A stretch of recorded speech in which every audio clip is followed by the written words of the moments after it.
order the City of Dayton Parks Commission meeting, February 4th, 2025.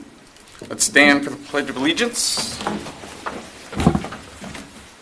Pledge of allegiance to the flag of the United States of America and to the republic for which it stands, one nation, under God, indivisible, with liberty and justice for all.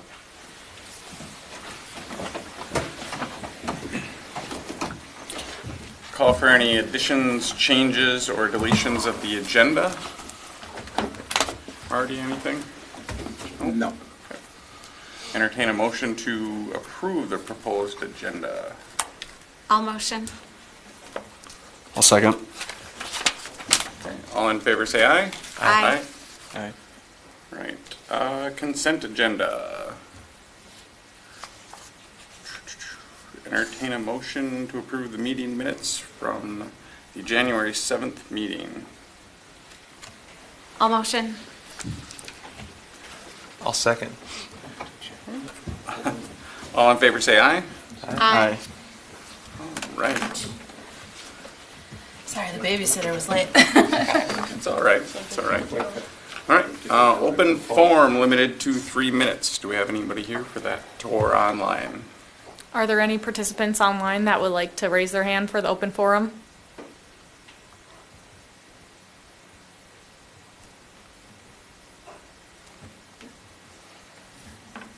Okay. Council update. Councilman Slonik, it's good to have you here. First time here for the park deal. I am your new council liaison for the Park Commission. Don't really have any updates. Maybe next month. Okay. Thank you. Staff updates. Marty? I've just got one. I'd like to introduce Elizabeth, who has taken over Danielle's role. So have her tell her story, and then if you guys want to introduce yourself to her as well, that'd be cool. Yeah, my name is Elizabeth Decker. I came over from United Healthcare. I was selling insurance before. And then I've worked at like the Rogers Crown Room Banquet Center in Rogers, overseeing events there. I've also worked for the City of Crystal, the City of Golden Valley, and the City of Maple Grove, doing different Parks and Recs things there as well. Yeah, I'm happy to be here, enjoying the City of Dayton, that's for sure. Cool. All right. I'm Brad Cole. Nice to meet you. You good? Got anything to add? Story. I like parks. I like parks. That's all I got. Yeah. Put it on a button. Yeah, I'm Carrie Lingard. We're glad to have you here. Dave Peichel, nice to have you. John Knudsen, welcome. Hi, I'm Kaya Chambers. Okay, good. I'm Marty Farrell. Nice to meet you. All right. Regular agenda, regular meeting items. Park Improvement Project 2024 presentation. Good evening, Park Commissioners. Paul Kangas, Inside Outside Architecture, IOA Inc., 18601 152nd Avenue in Dayton. Tonight we are going to give you an update on the status of the 2025 Park Improvement Package. Some of the exhibits I'm going to share with you are literally hot off the press, so they weren't available in time for your packet. Now, where did it go?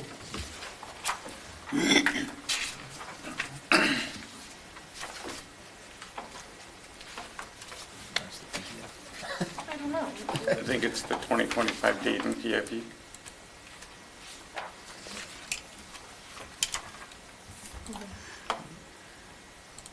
They were up. Yeah, I don't know where. Okay, here we go.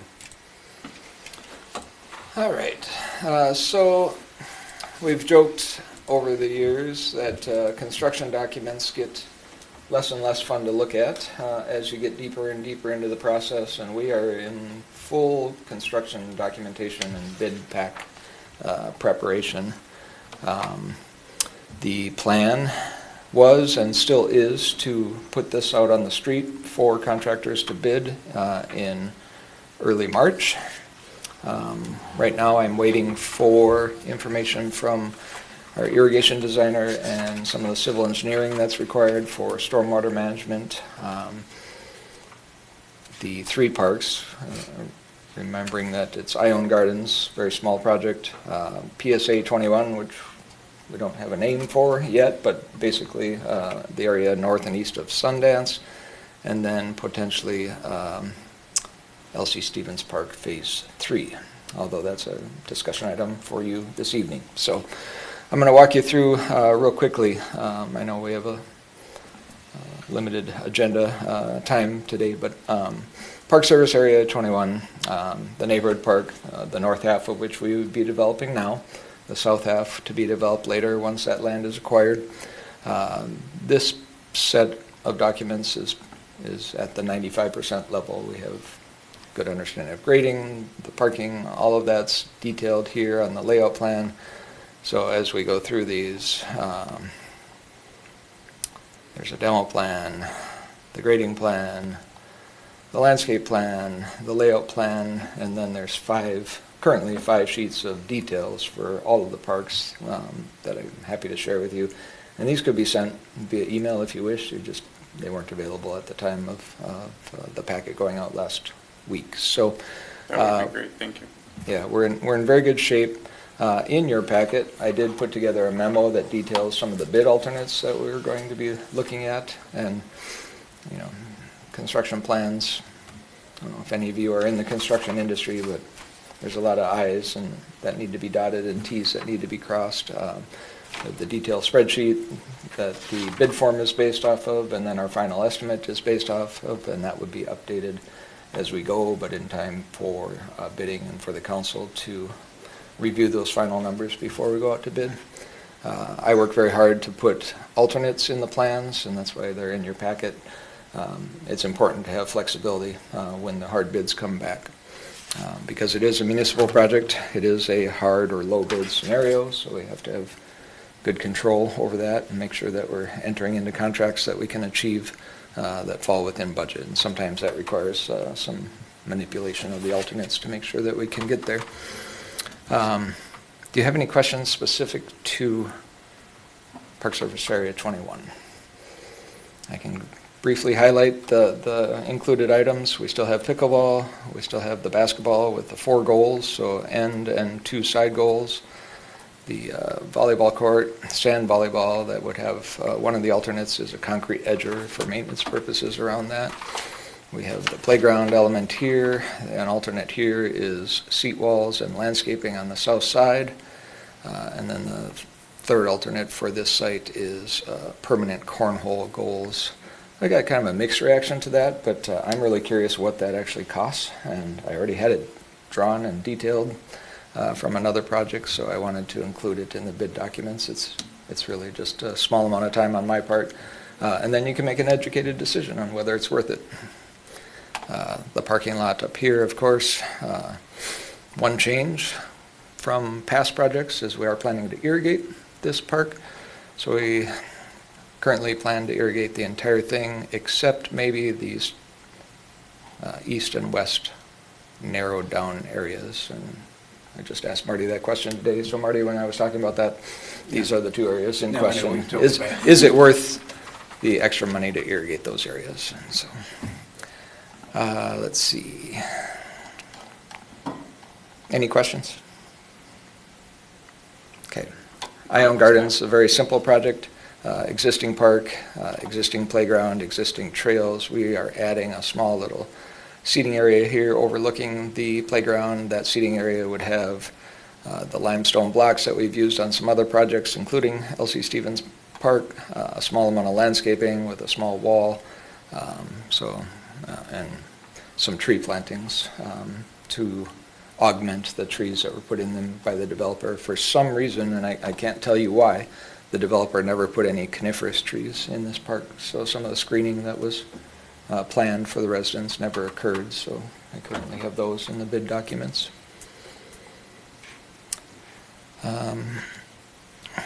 Elsie Stevens is the biggest question mark that I have for you tonight. You're going to hear, I believe, 3 presentations for the new master plan. I've been advocating that we should not do some of the planned improvements at Elsie Stevens Park that were originally planned. And it was a big discussion item the last time I stood in front of you, was where do the priorities lie? Your priorities, that discussion never went in front of the city council. So we still don't have good data on which to base the construction documents, specifically the improvements to the band shell location. And this area is in closest proximity to the future event center and some of what will be, I assume, studied as part of the master planning process. I think it's premature to do something here and handcuff the people waiting in the wings here as they start to do their work. I'm basically giving up work to do that, and I'm fine with that. I think it's a mistake to build something now when you don't know what else you're building in that area. So what do you mean by our meeting stuff didn't go before the board last month? Was It it, was never put in front of the city council as an agenda item. It was I think that what was expected was you would go with what the Park Commission had recommended. Right. And it was a breakdown between Marty and I. I assumed some things, he probably assumed some things, but putting your comments and your very good feedback from our last meeting together in front of the council never happened. So we have a new council, a few new members. Mr. Solanik has been an advocate for this band shell. It needs to happen someday. I think it does not need to happen now, and I'm suggesting that it be postponed until the master planning process is renewed. Right, which goes along with what we had said at our meeting last time, was that we wanted to hold off on the band shelter. Correct. And focus on And the so it seems it's- like we're in the, I think in we're in agreement agreement. on I don't that. think you're in agreement with some of the council members. right, Gotcha. which we didn't get that information before where the council wanted us to focus, but we have Councilman Slonik here. I am a strong proponent of the band shell to get done. I mean, in my opinion, it could have been done last fall.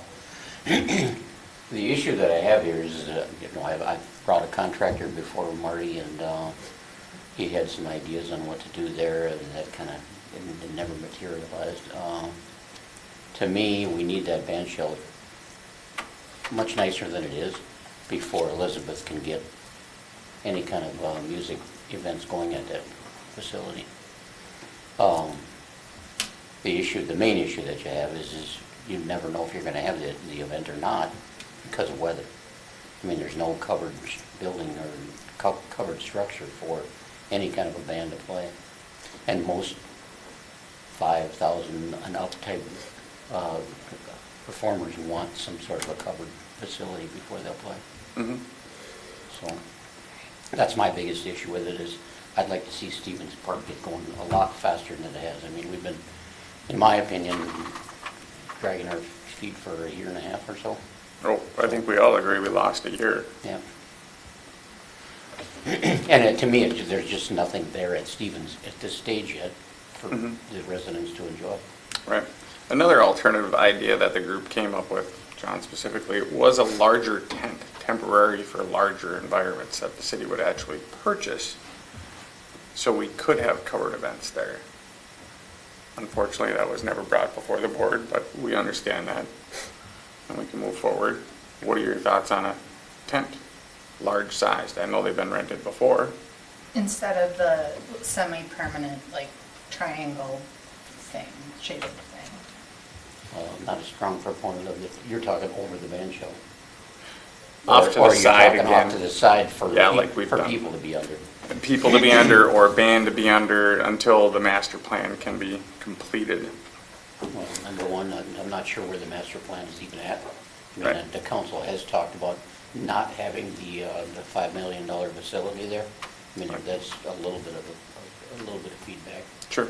And I don't believe, I can't even recall if this council, if any of the council has actually seen the master plan.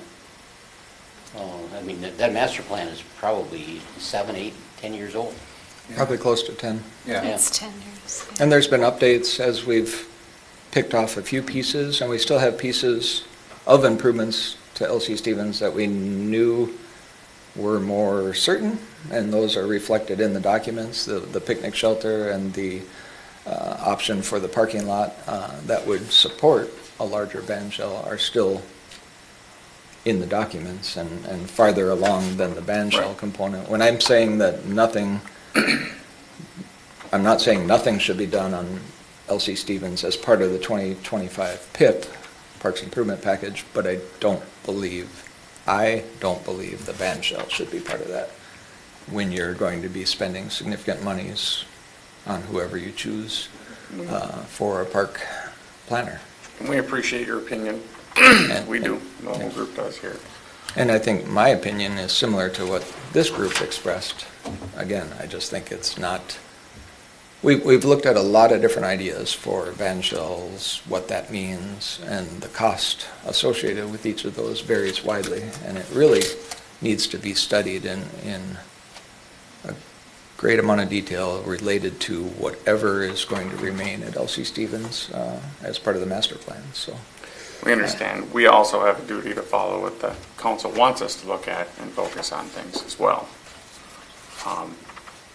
That being said, can we recap some of the stuff we talked about last time as far as the picnic area and stuff, so Councilman Slonik can get an idea what we were focused on?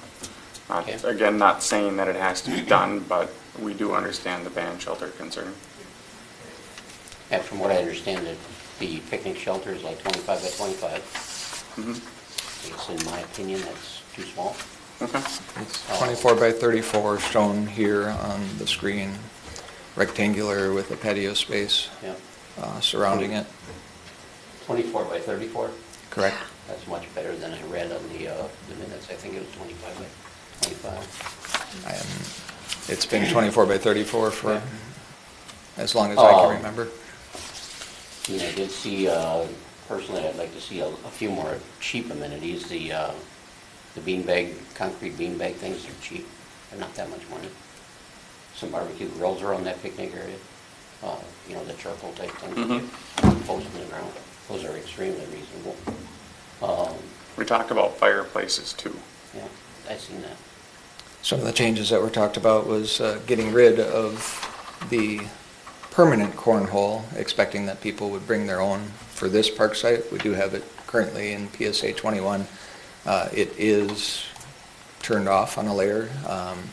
This commission's recommendation was that we explore the location of fire pits instead of cornhole, spend the money on some aggregate surfacing and some stone seating. So those two circular areas there are those revised fire pits. I did keep the wall and fireplace element in there as an alternate. You might have seen that. I want to know what that costs. Again, it's mostly designed. It's my personal bias, but I really think that that would be a special element at this location and allow this covered area to be used for a longer amount of time. So I think your recommendation was that it might not be worth it. I Depending on took it upon cost, myself to right? find out exactly how much it will cost so that we could make an educated decision about that.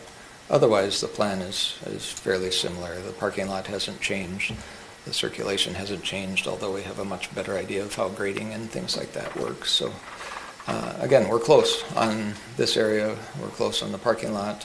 Again, awaiting some of that civil work, but really the hole, the gaping hole at this point in time is the band shell element. So, yeah. The next slide was the parking lot that we discussed too, right? Right, so it's shown here in context to so you kind of zoom in as we go. This shows everything on that west side of the site. Another element is the control gate that Hennepin County requires at the new, the old historic entrance. So that's shown here, and there's a detail. I'm still showing the enlargement for what was previously designed for the band shell area, but again, I think there's a discrepancy between wishes and dollars. Right. happy to zoom in to any of the details that you want if you have specific concerns. The other question that I want to pose to this commission is the value to you as a commission of seeing the actual bid package in a more complete form. Will you review that in the detail needed to have that be a valuable step? Because it could potentially delay, because we did not have it in your packet this time, because this is the first time you're seeing it. If you wanted to see that bid pack next month, which is very possible, it just delays us probably 30 days in the bid process, as opposed to having it go straight to the council. Or delays, but it should have been presented or given to us to review. I understand it came in last minute, even if it came over email. We could have had it tonight. Correct. You're I literally personally, seeing in the career I have, I review those in depth and comprehend them. I think it's important for the city, for all of us to see that. this. Okay. I don't disagree. It wasn't intentionally kept from you, but these were literally not available until earlier this afternoon. So we've been playing catch up, trying to get to a point where they were something that could actually be reviewed. So I'm happy to share those with you if you were able or willing to take time outside of a meeting. If you want it as part of the meeting, then we'd probably be delayed on the actual bid process. Probably not an issue. We're trying to hit that mid-March. Your next meeting is probably early March, 4th. So I'm happy to do whatever you and staff direct me to do. Okay, well, let's hear from the group if you guys want to see those great details, and or if you're good to just get an email about them. I don't mean to put you on the spot, but It'd be nice to see them. I have no problem though if it's email. okay. That's what I was going to say. Like I'm not bothered by getting it if in we could email. review it on our own before the next and keep things Send our moving, fine. thoughts ahead of time. Otherwise, we can discuss more at the next one and get them, whatever. I have no problem with the email or waiting. It just doesn't matter either way. I just think keeping the ball moving is the biggest thing. Sure. Would the council then have a meeting before mid-March, you said was the goal? So The council actually authorizes the bidding, and as part of that, they would get the bid documents, the detailed final cost estimate that my office puts together before it hits the street as an actual biddable document. And then during that time period, while it's out on the street, I guess is the term we use, we have the ability to do addenda if needed. Try to minimize those just from a complicating standpoint, keep it simple for the contractors. Simple usually equals better pricing, but addenda are not unusual. Yeah, the question is not to keep you in or out of the loop, it's just the process, whether it has to be as part of a formal meeting. I will travel to any of your locations and walk you through the documents if it would be helpful, but. Yeah. I just remember you saying the last time that we met too, that, do we want to do everything really quick or do we want to do it right? And so that's Right. what's sticking in my mind too about making sure that we look over things and consider. Yeah. Yeah, I agree. I would like to see it, but I'm fine doing it over email. Okay. I can look at it and just send in anything. Sure. Yep, that works for me. Email's fine. Email. Okay.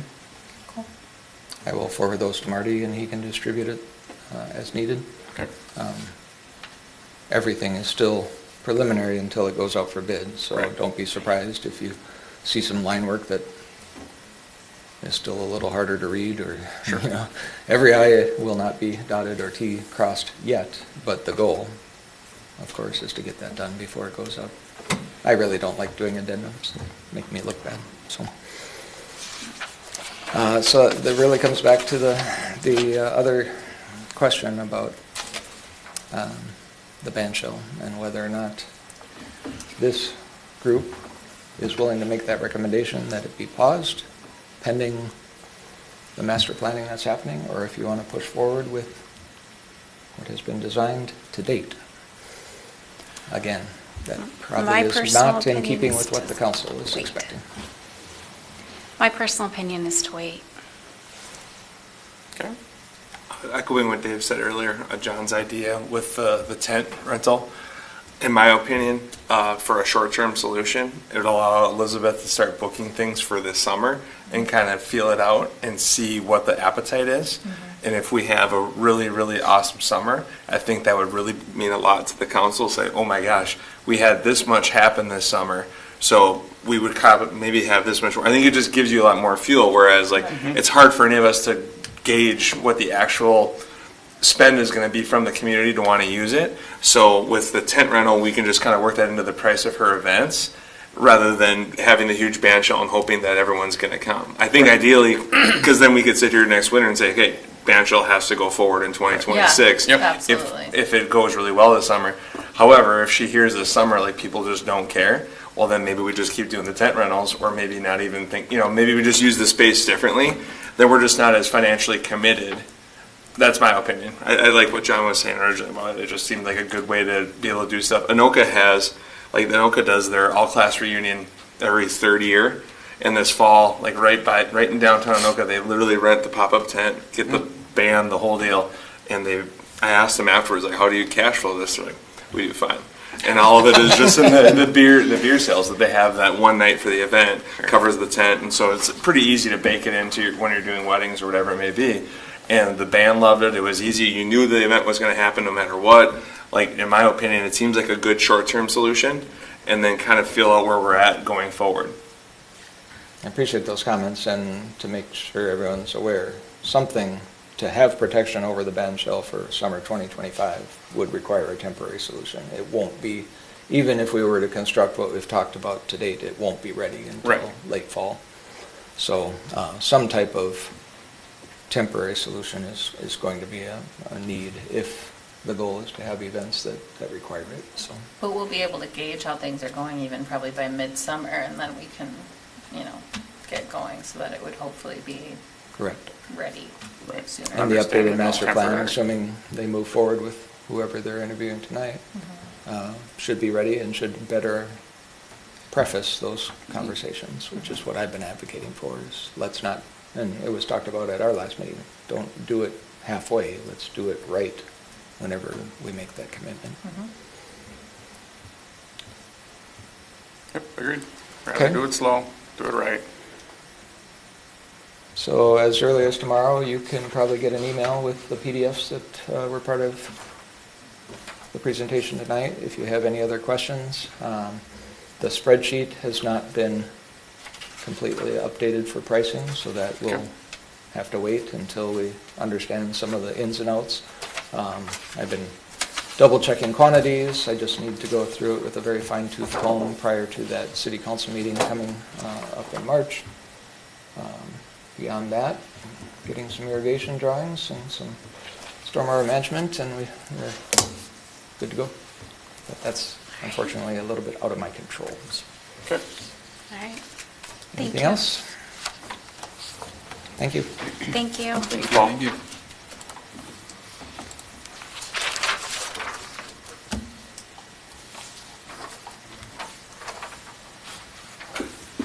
All right. Item number C, Elise Stevens Park. Okay, so, thanks.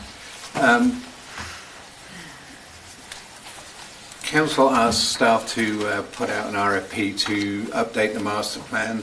We did that in December.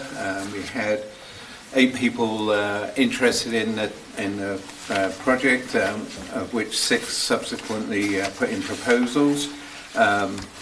Between myself and John Sivold, we went through those 6 proposals to eliminate some of the ones that didn't meet the criteria, just to make this process a little easier so you don't have to go through everything.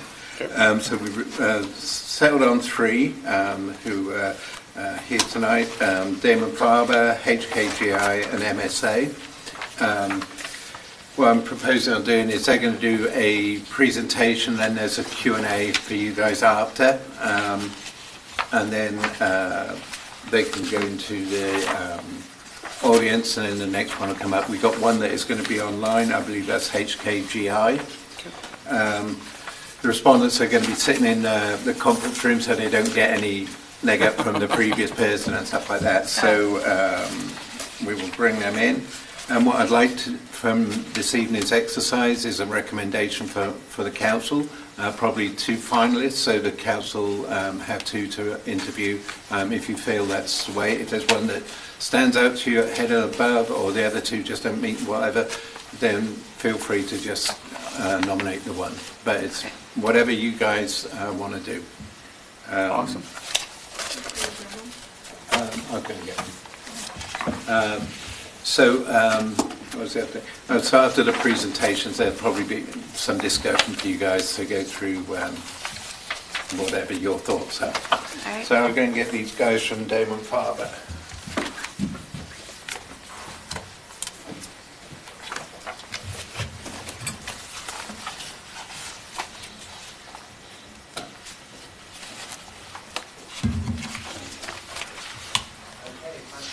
What did he say? Missed the last version.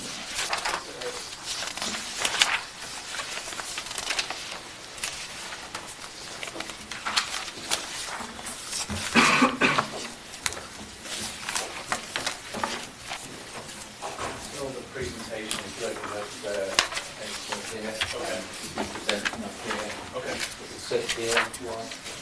I think probably here is going to be where your main presenter. See it? Yeah, in you can advanced see it. Slides? Okay. Yeah, you can move it through there. Great. If you want to move it, or I can move for you. And can we just hit the arrow keys to click through?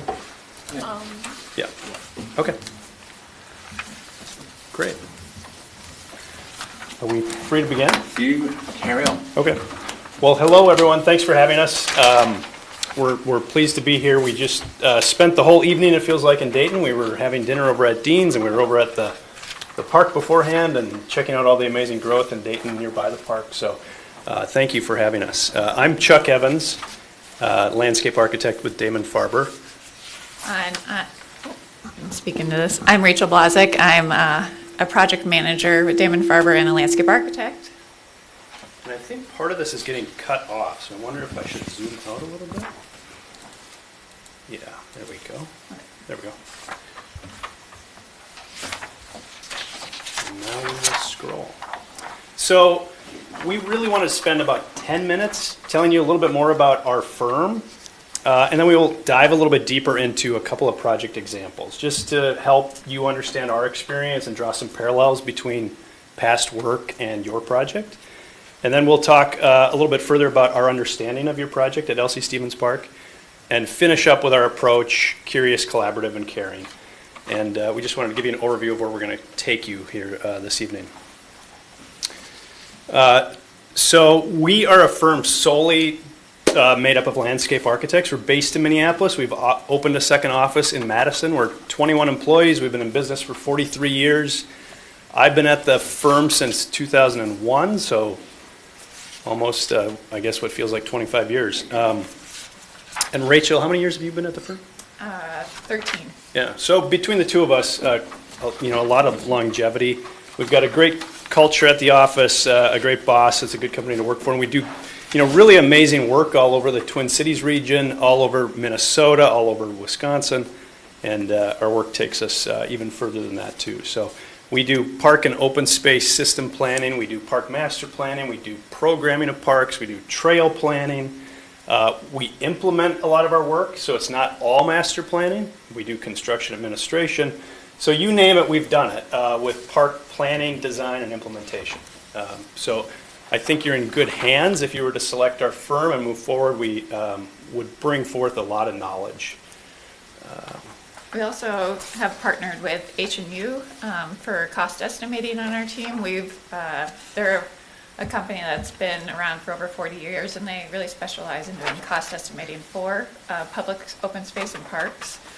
And personally, we've worked with them since 2016 on numerous projects like Waterworks and Ridgedale Commons, so we have a lot of experience working back and forth with them from like early concept all through construction. It's really helped us to stay on budget and for our projects to come in and meet the deliverables too. That's right. So we do have a chunk of fee in our proposal just for H&U construction to help us with that cost estimating. And then we did not include fees at this time for a civil engineer. We didn't feel that was necessary for this master plan update, but if it did become necessary, we would ask for additional services to bring them on board to address what that need is at that time. So we just wanted to show you some of the different agencies that we've worked with, the Minneapolis Park and Rec Board, the City of Minnetonka, the City of Excelsior. We've done a lot of work with Dakota County, Three Rivers Park District, City of Northfield, the City of Maple Grove, City of Ramsey just across the river to the north has been a client, and up in Warroad or Silver Bay. I think what we want to get across with this slide is that we've worked with cities big and small. So plenty of work with Minneapolis Park and Rec, and they're a big client of ours, but we also go out and work with communities just like yourselves here in Dayton. So,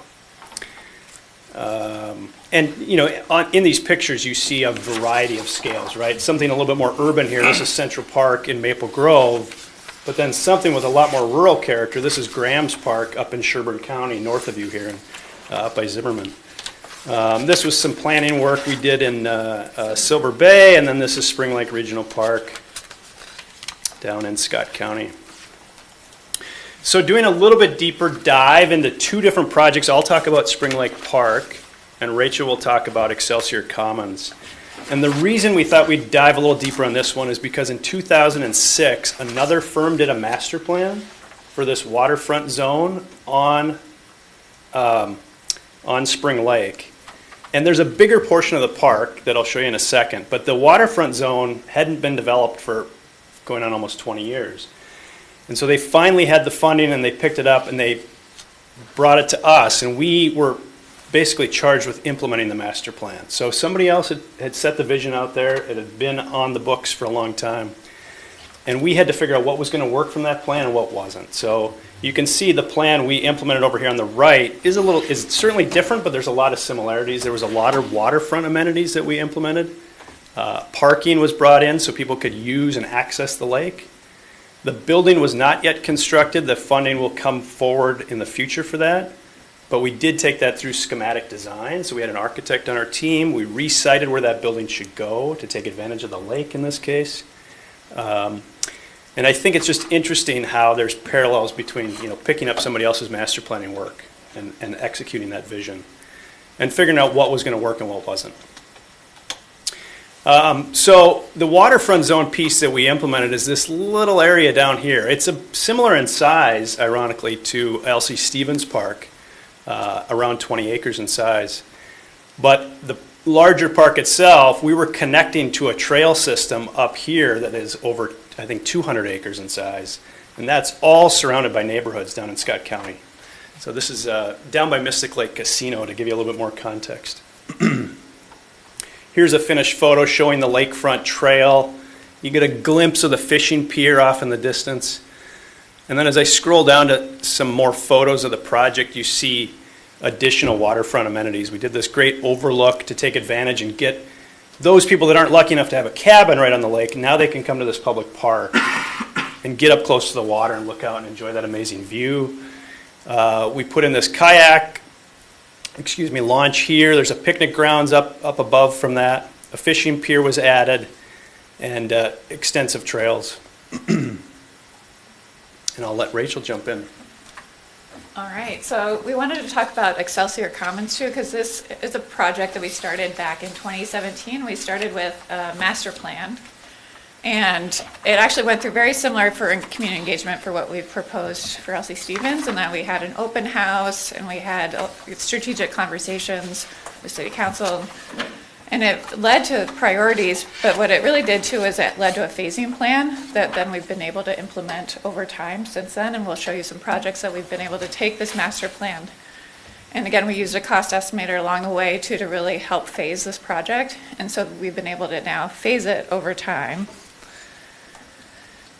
And so you can see here on this, we've implemented 4 phases so far, and we're actually in the future phases right now where we're doing some concept planning for some of these other projects.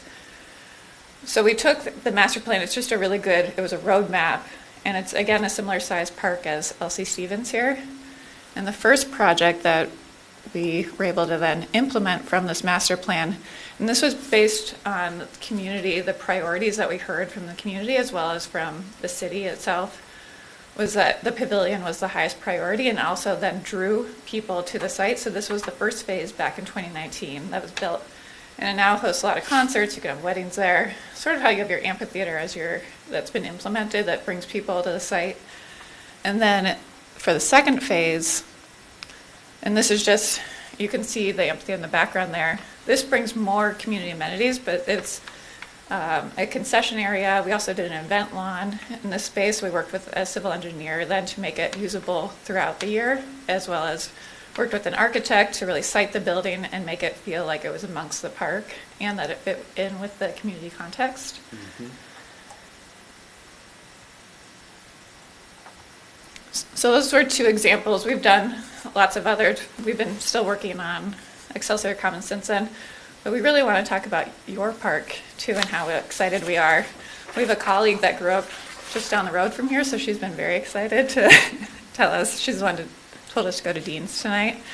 Yeah. And so it's a unique challenge too in that we're taking the master plan and then you've already invested a lot into this park, and so we would want to make sure to take the investments that you've already done and then the master plan that you've already done, but weave it in to figure out what the priorities are and create a new master plan with you. Yeah. I think some of the things that came out to us, and we're certainly open to understanding what your goals are, but what came out to us in the RFP was that rural character is important, a high quality of life is important. You want this to be a destination that actually draws people to your community, so we want to hear more about that. Phasing and cost control, I think, will be really important. That's why we put H&U on our team. They know construction sequencing. They know costs in the construction market. They know, proper contingencies and how to build those into a project. So we want to bring you good value. We want to develop this in a way that is affordable and we can hit your budgets and hit your targets for what you want to further invest into this park. So we understand those things, but there's plenty I'm sure that we don't understand, and we look forward to learning more as we go forward. But it was fun to get out to the site today, understand just how great of a site it is on the river. It's really an awesome spot, and I love how you've already made the connectivity over to the neighborhood that's just ballooning in size there to the south. That's pretty impressive, all the rooftops that have gone up. So there's a lot of park users built in, I think, right there.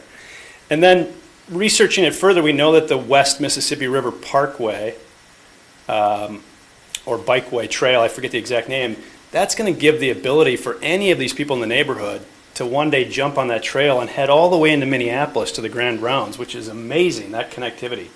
We're actually working on a project now to complete the missing link of the Grand Rounds in Minneapolis. So for decades, there's always been this missing link through the industrial area of Minneapolis that we're working on.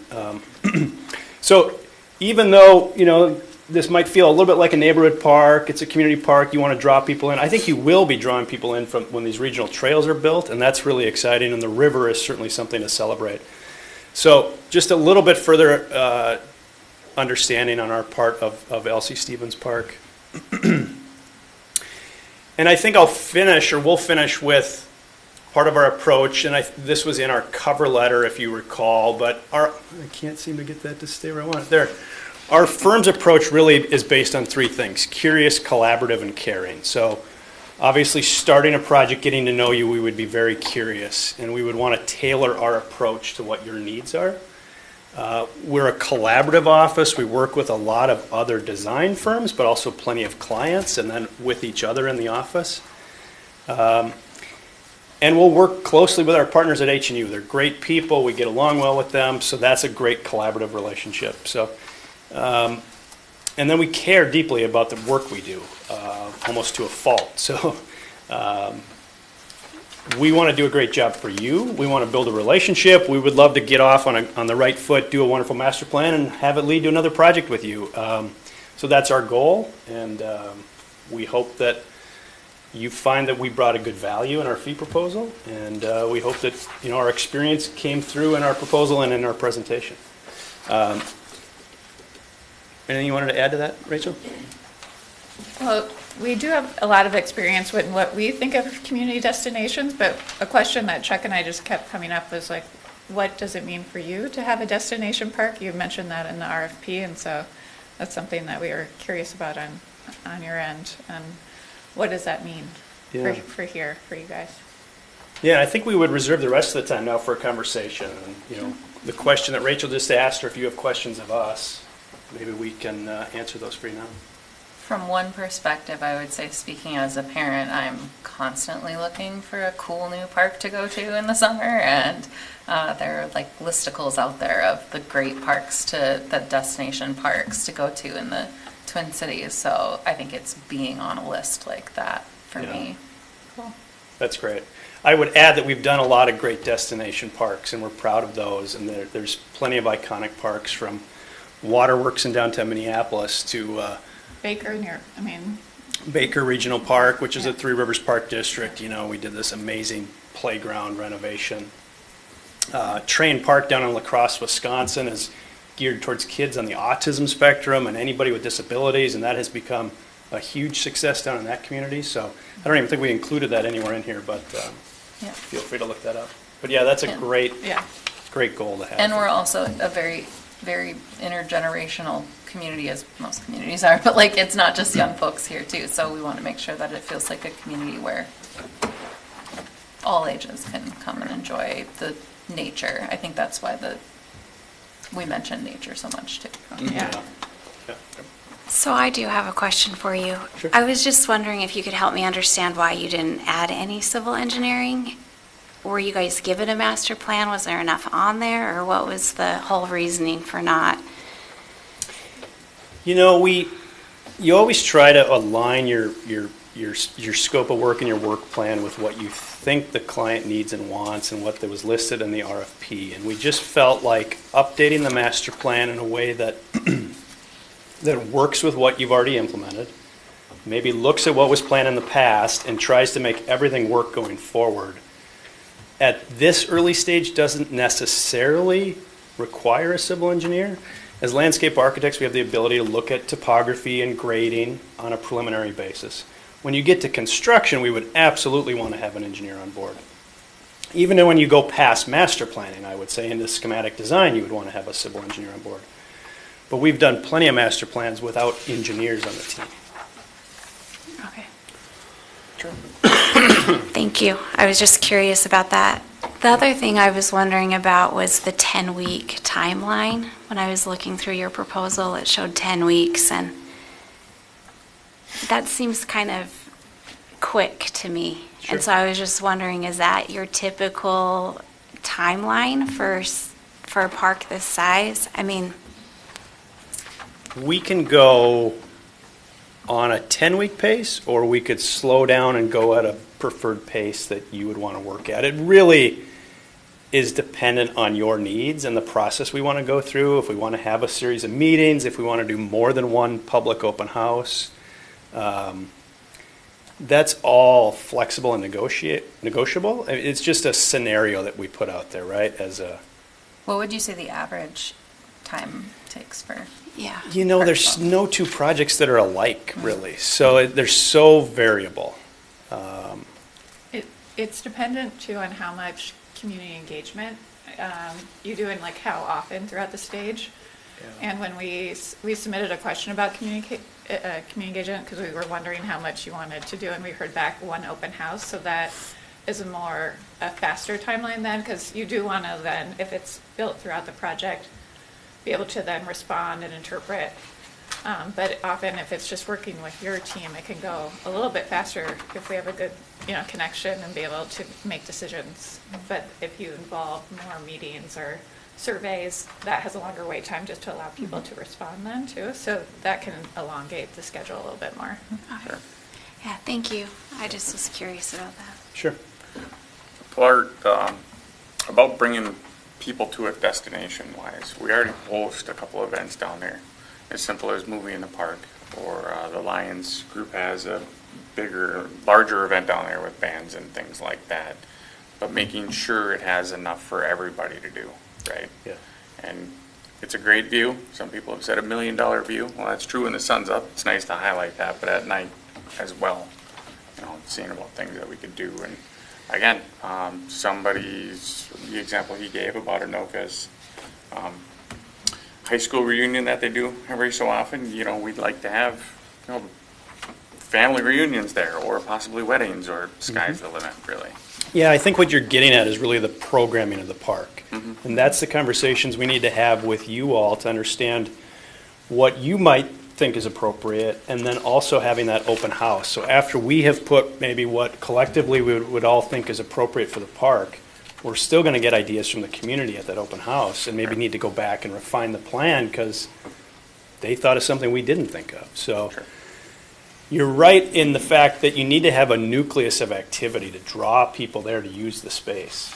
If it's just a playground or just a dock on the river, that's only going to attract a certain contingent of people. Right.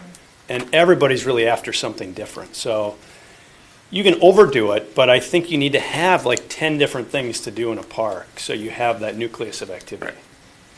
Right. And, thinking about seasonality too in the park, and having it, have winter uses as well as summer uses and spring and fall too. Mm-hmm. So.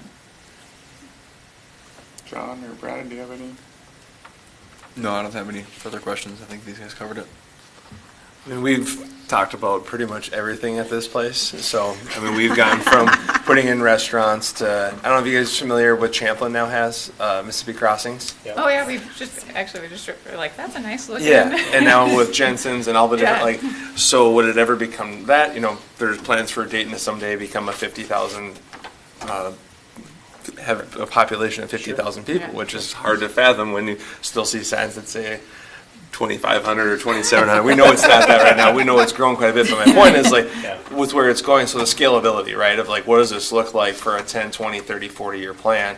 And we've literally talked about, we spent so much time on kayaks and all the things that you can do from a river standpoint, right? And then thinking about, okay, but the reality is that at Mississippi in Champlin, you've got good water depth. Here you've got essentially zero water depth.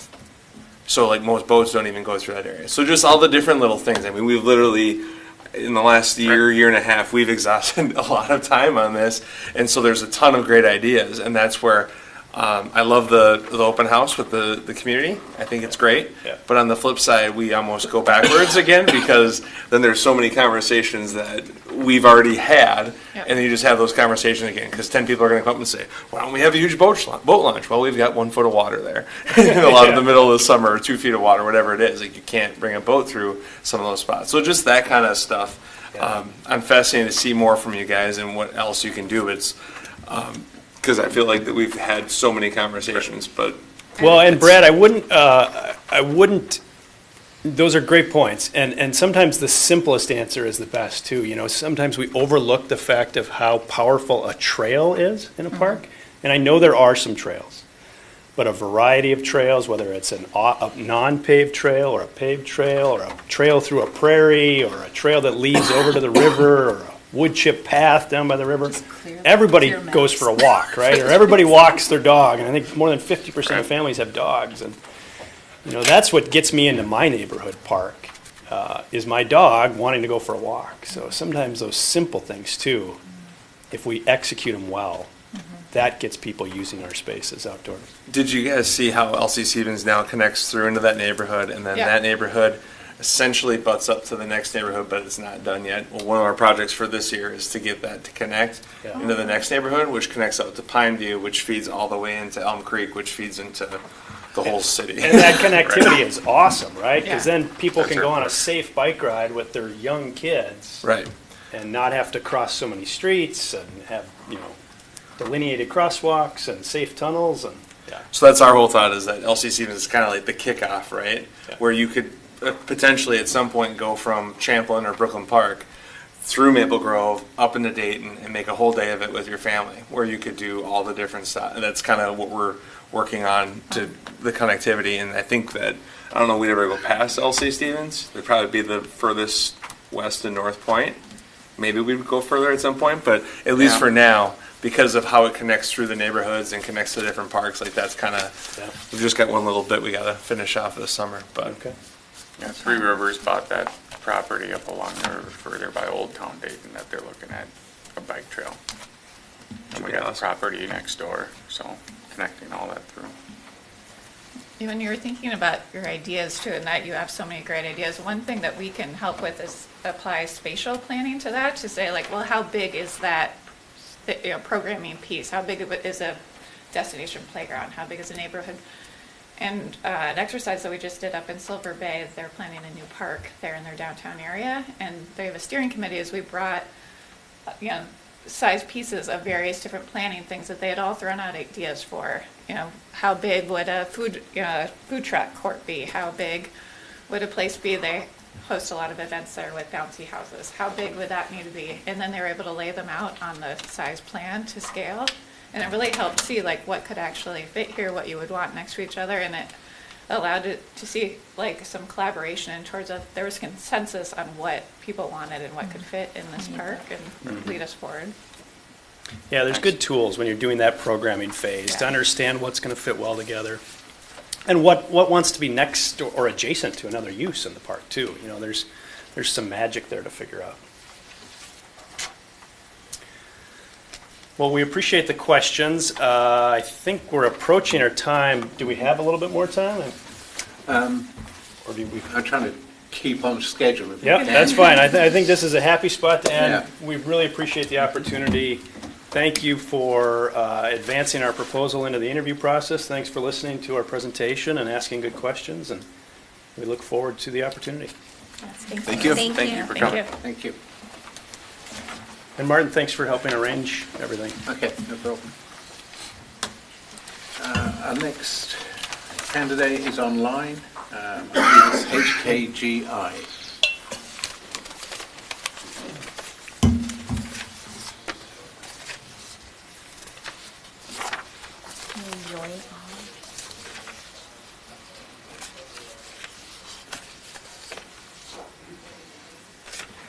Do we have the ability to hear them right now? I should do. Just, Just sorry. no, it's okay. Should be on. Are we unmuted? Are they unmuted? Somebody's talking.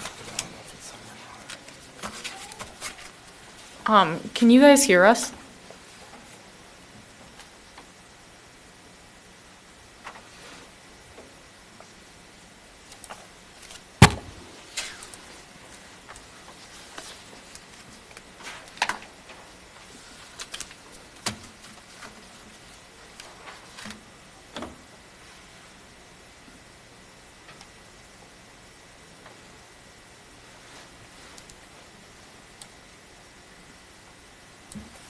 I don't know. Do you see something? Second? I mean, we should be able to hear them, right? It's on. Do you need a grant Do permission or you want something? to check the audio that you're connected to? It seems, yeah, maybe Well, So it looks like they're Drop asking down about, headset. is audio not working? folks online can't hear us, it seems. yeah, I don't. Do you know how? That's fine. We got time. I don't know if. I don't know what they're not able to see.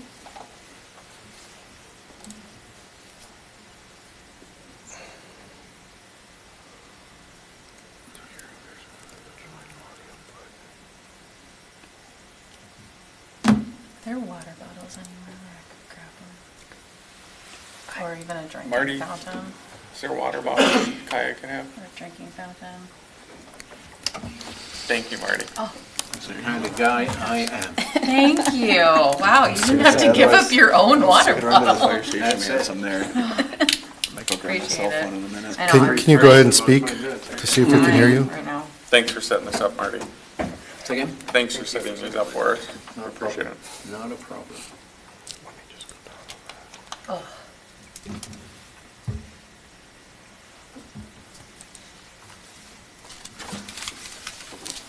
Elizabeth, do you want to text Zach, see if he's got any input? got a new phone and Oh, my it's email picking up is our not voice. working anymore because I can't get into the authenticator, and so I didn't know that it was going to be a long meeting tonight. I did not properly prep.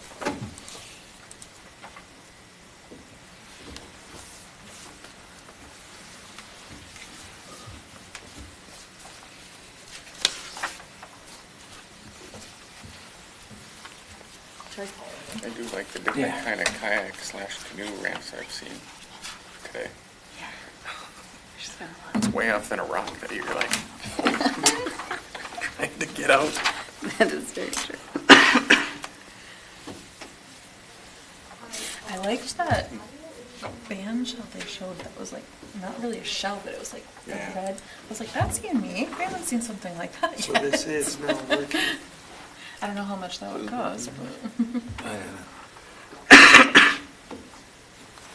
Can we hear Them them? do no working things. We can't hear them. Oh, we got a, Yeah. somebody says audio is now working, but we still Yeah. can't hear him talking to us. Are they muted? That's what I was gonna say. If If you you go to go to the participants- participants and see. You have to grant people the ability to talk, right? 'Cause it's a webinar mode. attendees, it's in the other tab. Yeah.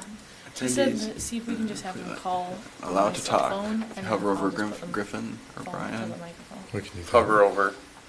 Can you see What's if that? they hover over Griffin No, you can allow to Allow talk to there. talk. Oh, and then take off the yep. okay, now go ahead and talk. I Probably see need their to do it mic with all doing of them. something, but Our TV volume turn up? It was at like 70 or 80. Okay, if worst comes to worst, we'll just try doing it that way. Okay. Okay, bye-bye. So Like the he's calling, trying to like talk, you but said. it's not picking him up. Zach just said have him call. Hang on, my I cell got one phone. more thing to try. Here we go.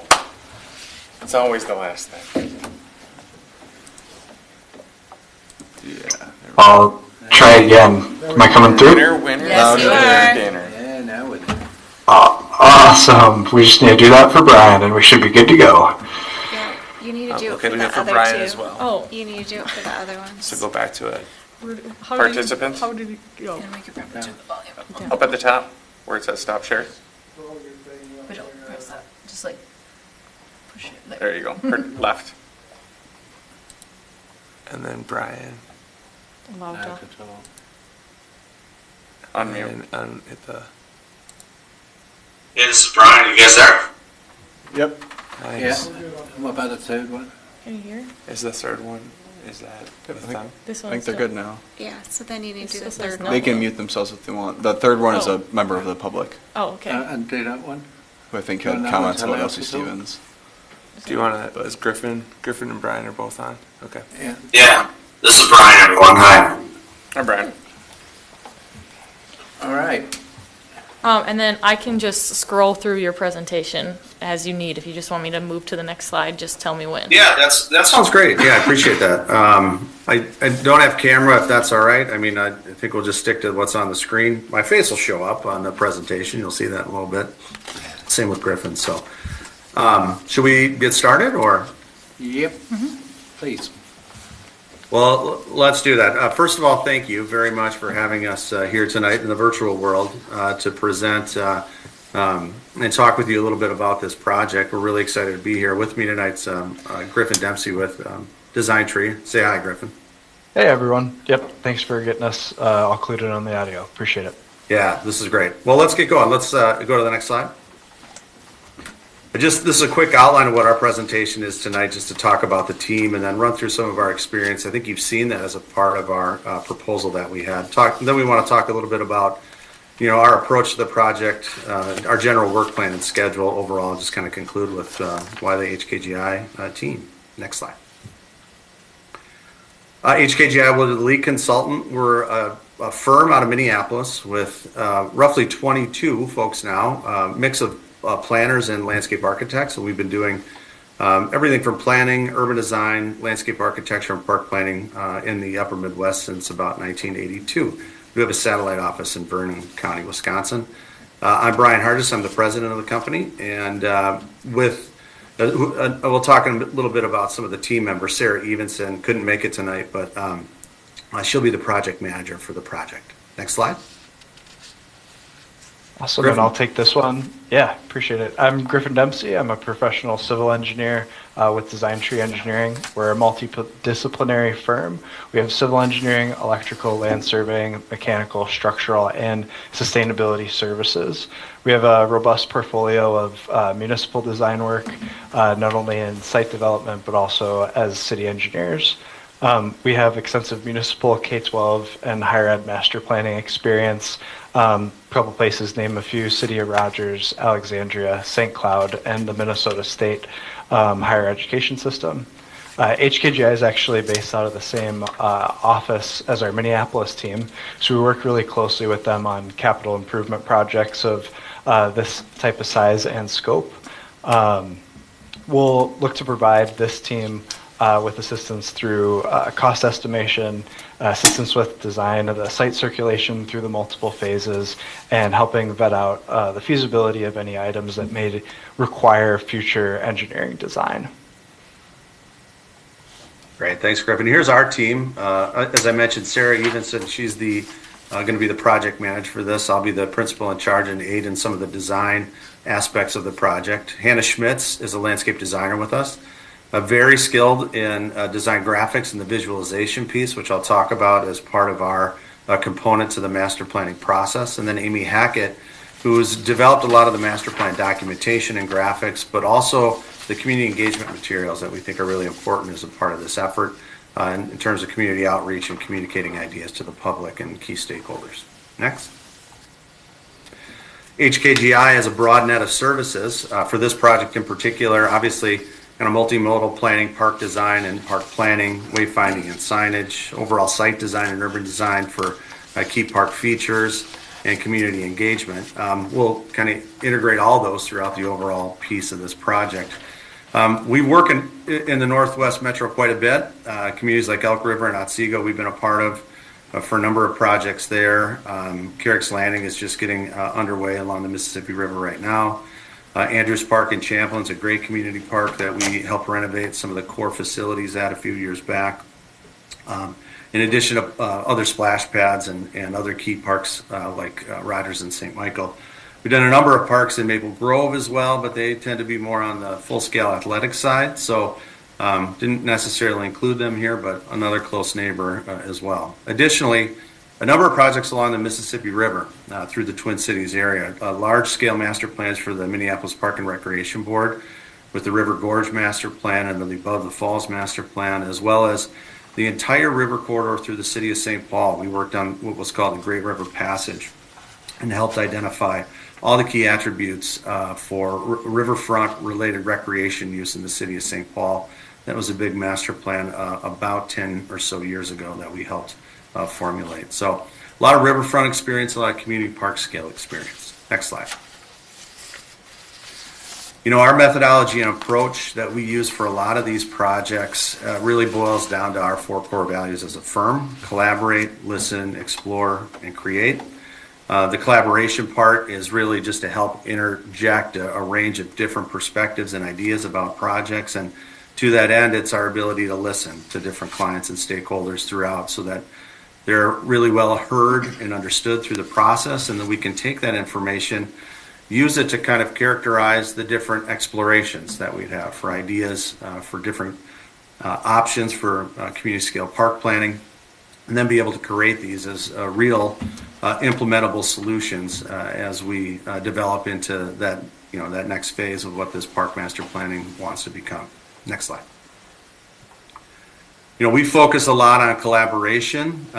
While we're virtual tonight, a lot of us, you can see the center image here. We do a lot of virtual collaboration as well, but I'm kind of an old analog guy and do a lot of drawing and design on paper and in person, and I help kind of lead a lot of the design efforts within our firm, and I'm really excited about this opportunity here to collaborate with staff and the Parks Commission about kind of revisioning the park itself and better understanding what that wants to become.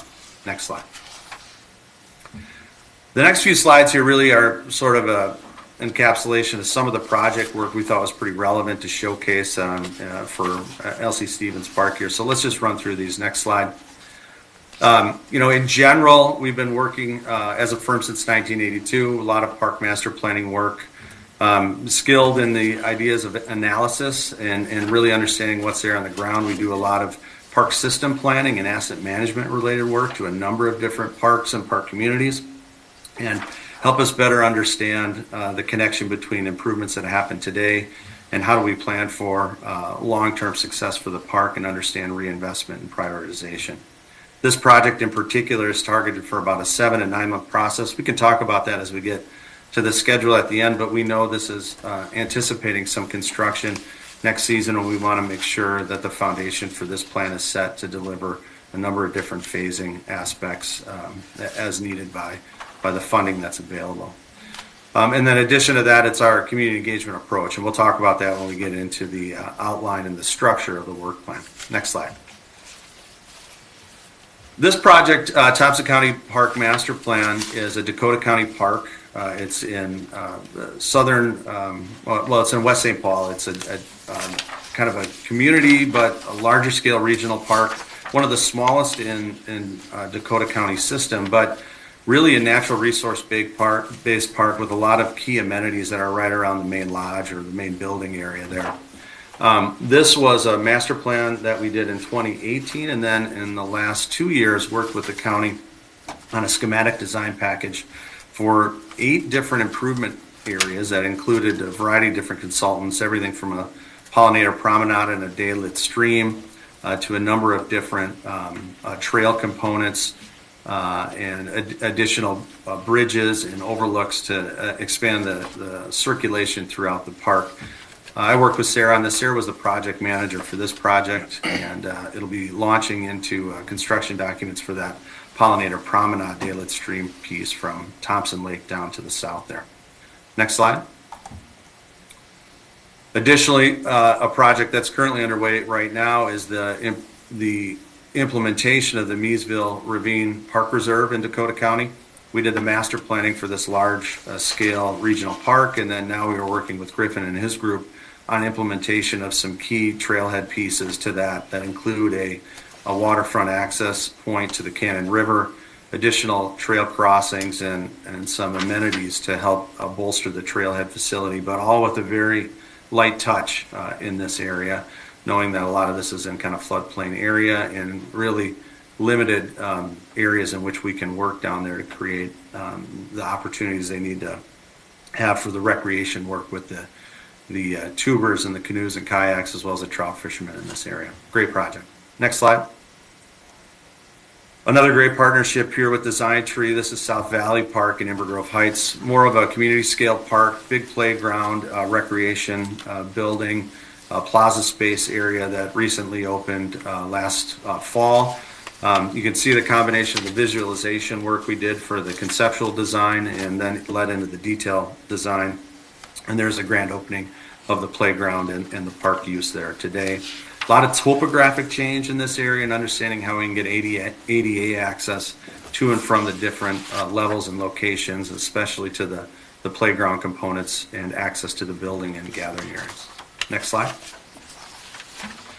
This one I wanted to include just because of the number of different components that are a part of this. A more traditional urban scale park here in Rochester, Soldiers Field Park, but we led a really large multidisciplinary team that included aquatics and architecture, as well as some detailed cultural resource components for this. Also had nature play components, enhanced traditional playground aspects, as well as some courts and some of the key pieces around the aquatics facility itself. Next slide. Springbrook Nature Center, obviously another kind of light touch piece, a nature play component here, those really unique and cool willow huts, and the ability to work with programming staff out of the Nature Center to develop some unique play components. Next slide. Graham's Park here, really fun reuse of existing on-site materials to develop some really cool and unique play features, sort of a blend of contemporary say more nature play-based components that are more vendor supplied, but then also the ability to create these really unique, cool play features that harken back to some of the birchwood landscape that's up there today. Next slide. Oxbow is another great one I worked with Sarah on. This is a very popular regional destination in Olmsted County. They're a great client of ours. The relationship with the schools that kind of surround the Rochester area and all the traffic that this nature center sees led to $5 million of improvements in this location and created a new whole entry experience to the Zolman Zoo and the nature center. And really a lot of great details here. That Garsgadar fence that you see there is sort of emblematic of an old Swedish fence, and some of the historic ties to that particular site there in particular with those really unique details of the architecture and the fence itself. Next one.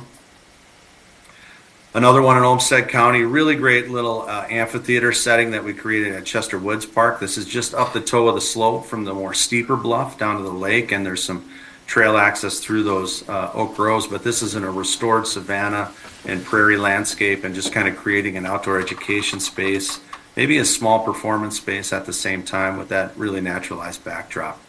Next slide. I don't know if you're familiar with Elk River and River Jazz Commons, more of a traditional setting along the Mississippi River, right in the downtown that really packs in a lot of people. It's great for programming and activities. We designed all of the site components here, kind of cascading down the hillside with a focus towards that stage. And you can see all the liveliness that comes with the performance venues and how that activates that space on weekend nights with the concert series. Next slide. Another one here over in Stillwater. This is on the St. Croix River. This was another old, the Eiffel properties essentially. It's called Lumberjack Landing now, but it's a really long, narrow piece along the St. Croix River. The city is working on repurposing the existing house on that site, and then we work to create some ADA accessible access down towards the St. Croix River. Providing an opportunity for canoe and kayak launch, and then sort of renovating some of the garage space there into that open air structure that you see that's just off to the right. Next slide. Carrick's Landing, this one I mentioned earlier. This is under construction right now here in Otsego to provide that water access connection down to the Mississippi River. Working with the DNR on a number of issues related to bounce along the river and the riverfront itself, and then how do we still create that space for water access and water viewing. And next slide. Lakefront Park and Prior Lake, combination of larger regional destinations. They hold a major concert event here during the summer, and looking at program space for that, as well as the community park scale opportunities for large scale playgrounds, other courts and other activities, and then organizing some better access down the hillside towards the lake. Big piece to this, and you can see the combination of the master plan graphic and the visualizations. Next. Last one here, I think, is the one over in St. Croix County, Wisconsin, Eckert Blufflands. This is on the opposite side of St. Croix River. Unique site, some interesting pieces about connectivity and connection and preservation of unique landscapes. How do we work with sort of exception properties and navigate transportation and access related issues through here, but sort of setting the foundation or a framework for potential future improvements with this master plan. Next.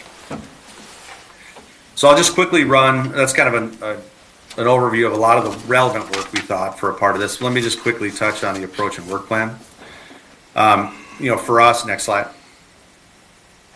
For us, it's really understanding the core aspects of what's out there today, what really works well, what wants to be reimagined, how does those early phases then think about reacting to potential opportunities that may be new from the past master plan. We need to understand that and talk through that with Parks staff, the Parks Commission, other elected officials in the broader community, and understand what are the questions we really want to ask as a part of that. Essentially, what are non-starters? What are open windows for others to investigate? Helping that develop that strong knowledge of the overall site and what that is. We'll utilize our deep knowledge for park assessment rehabilitation to help tell that story, and then the master plan itself will focus on implementation strategies in order to really maximize dollars and provide the best value for the city. Next. Just quickly here to highlight some of the key tasks that we work through in our work plan. Typically begins with that understanding what exists and really layering in the analysis work that we do up front. Evaluation of the existing elements that have been designed, understanding past conversations about what's worked well and other opportunities for improvement. Meeting through a sequence here of city staff and then conducting what we think is like this series of consecutive joint meetings with the council, Planning Commission, and Parks Commission heading forward. That I think is a topic for conversation about how you want to see that go. In this first phase, then we would have some online engagement with the broader public and key stakeholders to provide that synthesis of the information and allow questions about what opportunities do they see in the future under a framework of, what is available. Next slide. After that, it's kind of a two-step process of exploring the possibilities that we'd have for the site. So with that, we would develop 2 to 3 concept ideas with high-level cost estimates for that. Test those with, again, that broader staff subcommittee, the City Council, Planning Commission, Parks and Rec Commission, and then be able to have an online, after that sort of test went through, edit and refine for a online open house that would immediately follow a public meeting where we'd kind of unveil these design ideas to the community and be able to take a little bit more feedback. After all of that is done, we kind of combine all the public feedback and the elected and appointed feedback to develop a preferred plan and run through that a cycle of review and analysis again, both with a presentation at a public meeting and an online component. Last slide. And then from there, it's really seeking approvals of the overall master plan, reviewing that with the subcommittee, and then bringing it back to the Parks Commission for their review and approval or recommendation, and then taking that to the City Council as well. So I think the next slide then is about the schedule. And next one here, and you can kind of see how that outlays. Depending upon meeting sequence and how rapidly or how robust, we want to host some of the community engagement events or online pieces, we could certainly shorten the schedule a little bit, but sometimes the meeting sequence dictates that. So we wanted to provide a little bit of breathing room for that in the schedule. So we said 7 to 9 months, but at the other hand, we also recognize the ability and the desire to get some of the improvements going in the park. And we can certainly work with you to sort of expedite that time frame as long as it works with the sort of rhythm of how we see the engagement process and you all see the engagement process going. Next slide. So why us? Just to kind of quickly conclude here, we have a really deep experience of large-scale parks projects, both developed that we're looking to either renovate or retrofit, and undeveloped new spaces that need a vision. And really a strong understanding of riverfront adjacent parks and their surrounding context, the natural resources that come with being adjacent to a great asset like the Mississippi River, and how we integrate that with our design. And then, one of the tenets, as I mentioned before, is listening to the needs of clients and stakeholders throughout this entire process and being able to synthesize that feedback in towards a shared vision for the future. And that shared vision really must be realized by plans that lead to successful implementation. And we want to be able to leverage all the existing assets that are out there and respond to logical phasing and construction sequencing and how this is set up based on the desires that you all have for seeing this come to life and what available funding is there and how does it all match budget. And we've got a really strong benchmarking of publicly bid projects or even quoted projects over the last 5 years that we use and Griffin uses to help demonstrate how we can tie these to an overall project budget. Next slide. That is it. Yes, thank you. So with that, I just want to say again, thank you for the opportunity here tonight. Apologies for not being there in person, but really happy to share with you our project work and talk with you more about this and here to answer any questions you have. Thank you. Does anybody have questions for? Okay. I have one. Go ahead, Marty. Did you guys actually go out and visit the site at all? I have not been to the site physically other than the Google map tour and the review of all the background documentation that Martin has provided to us today.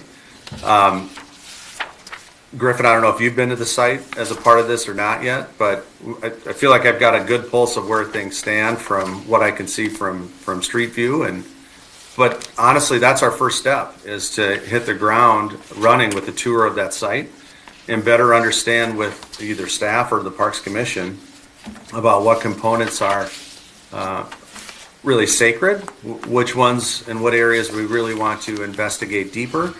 And honestly, I don't know how much conversation you've had with the broader community about this, and if that's more of a starting point as well. We sort of characterize this as the ability to, understand what questions we should ask of the community. If we're down a path, let's say on some design intent, and that's still the vision, well, let's make that known. And if we're not, how far open do we ask the community about different ideas that they may want to see here? So. Okay, thank you. Okay, that's all. I don't have any questions. We're good. Okay, thank you very much. Yeah, thank you for your time this evening. Guys. Yeah, if there's any questions on the overall scope or schedule of that, let us know, and we're happy to work through or edit or revise any of that based on your needs. Thank you very much. All right, thank you. Thank you. Thank you.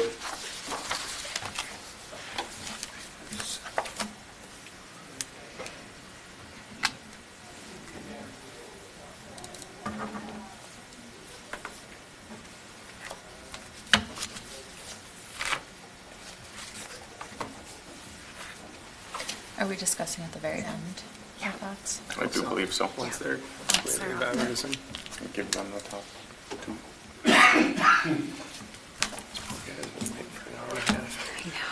Feel bad.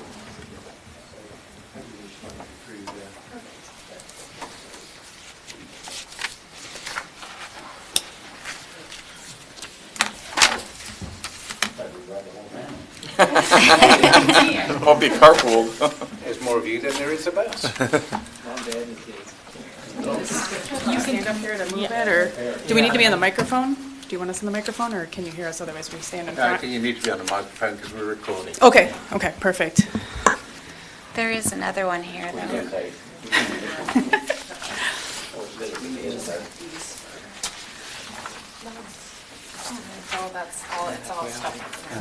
I know the night's getting late already for you guys, so we'll kind of start here.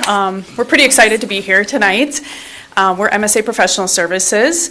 We've been working with you all on some projects already, and we did bring the whole team because I thought it was important to make sure that we showed up to show you the depth of our company as well. So we are mostly located in the upper Midwest. We have 17 offices, just shy of 500 people. We have a diverse group of professionals, from our buildings group to our mobility or transportation group, our public works group on the municipal side, our land group, which is a lot of us here with landscape architecture, site development, parks and recreation, waterfronts, and which one I might say, our water group.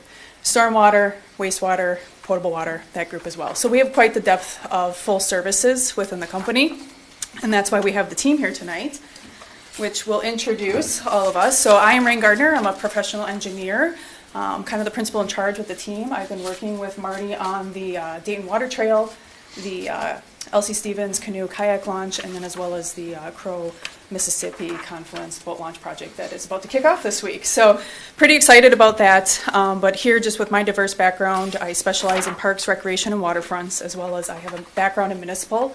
So a lot of streets, utilities, working with communities to really make sure projects come together. And that's kind of how I got into the Parks and Rec side of things. But I will turn it over to Dan to introduce himself. Hi, everybody. Thanks for the opportunity to interview. I'm Dan Williams. I'm a landscape architect. I'm a principal landscape architect at MSA. So I'm like Dad, I guess. I'm the old guy in the group. So I've been working in the profession of landscape architecture for almost 40 years now.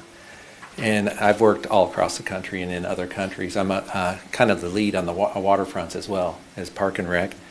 So I do a lot of that type of work as well, and I've written a lot of documents. I'm an editor for publication for the marina industry as well. But my enthusiasm in all types of recreational work, especially parks. And I don't know if everybody wants to introduce themselves. We'll go that route, and then I'll jump back on. Sure. Good evening, everyone. I'm Claire Stickler. I'm a planner with MSA. I also worked with Rain and our team on the Dayton Water Trail project. Got to kayak the river in November of, I think it was 2022. Yeah. That was super fun. We didn't fall in, it was very cold. But I'm a planner here in our St. Paul office. I've been with MSA for 6 years, working all types of community engagement, comprehensive planning, parks and recreation planning throughout the state of Minnesota. Hi, I'm Eleanor. I'm a landscape architect, so I'll be assisting Dan. My background is primarily in Parks and Rec in the Minnesota and Wisconsin area, and it's exciting. Evening, Christian Mooring, civil engineer. I will be assisting with the engineering, feasibility, constructability reviews. I'm also working on the Crow, Mississippi Confluence project as well as the kayak launch, so some continuity there. All right, we got the whole team in here.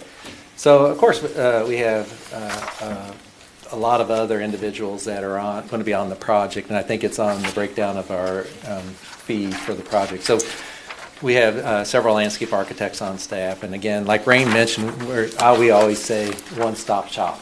We got everything from architecture, planning, down through all MEPs and the engineering side, structural. So we're here for you. We can help with cost estimating, budgeting, phasing, making buildable projects. That's the main goal. You want to have something that's affordable and buildable.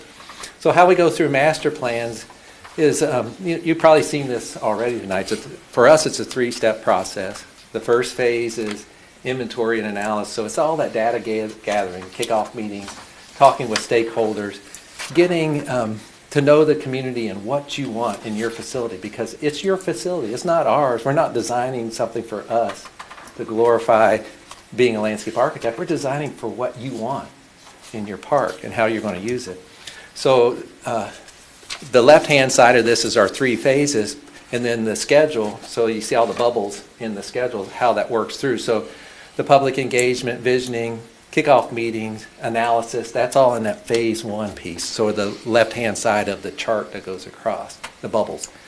And it's color-coded. It's color-coded. Rhyme to this. It's color-coded. Yeah. So then you get into the phase 2, which is the concepting, design development. So then in the planning process, we start to put pen to paper. And we start coming up with ideas. It might be just bubbles at first, but then we start honing in based on what we hear from you and what you want in specific areas of the park and how you want it to start to look and what the stakeholders want and the community members.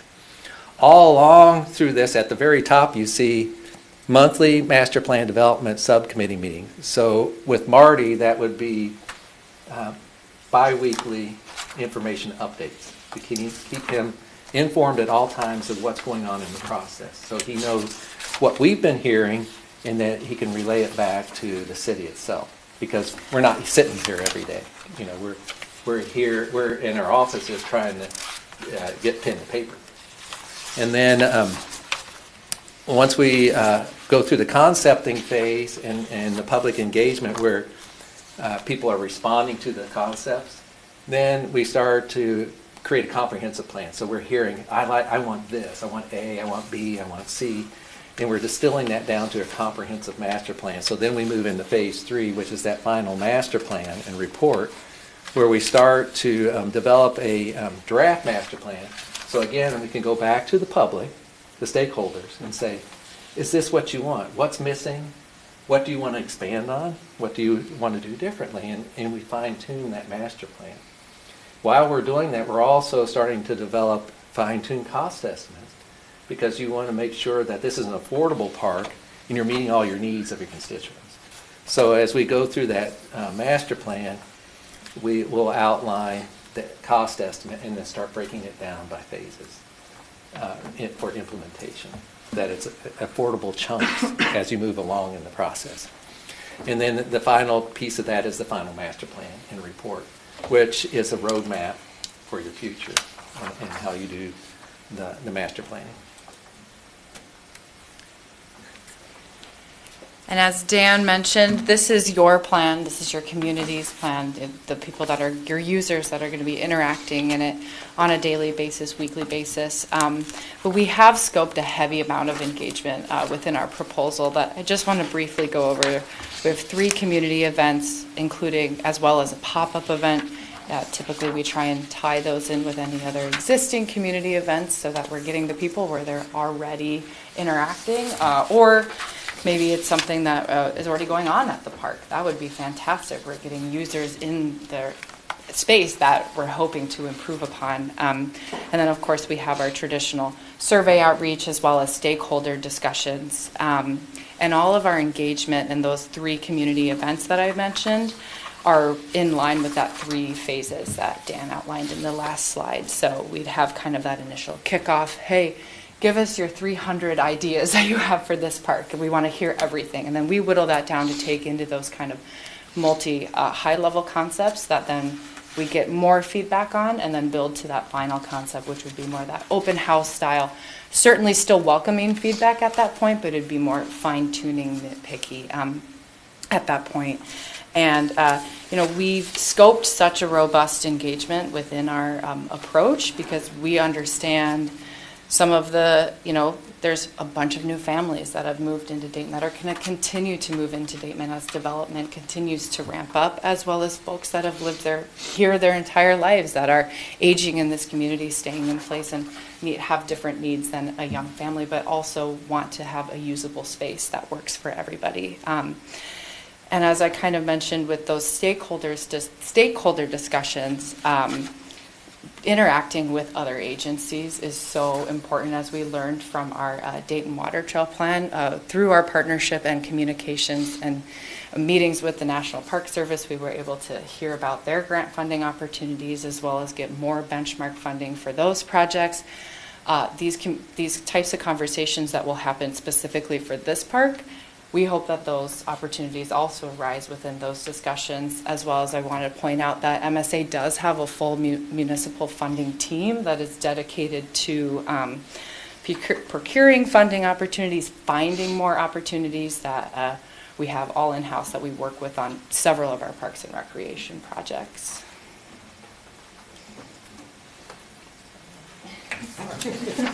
So we threw in a slide of your current project that we're working on at Elsie Stevens there, the canoe kayak launch. Progressing the plans. Christian is managing the project, and we actually talked about some of that today and looked at the site again.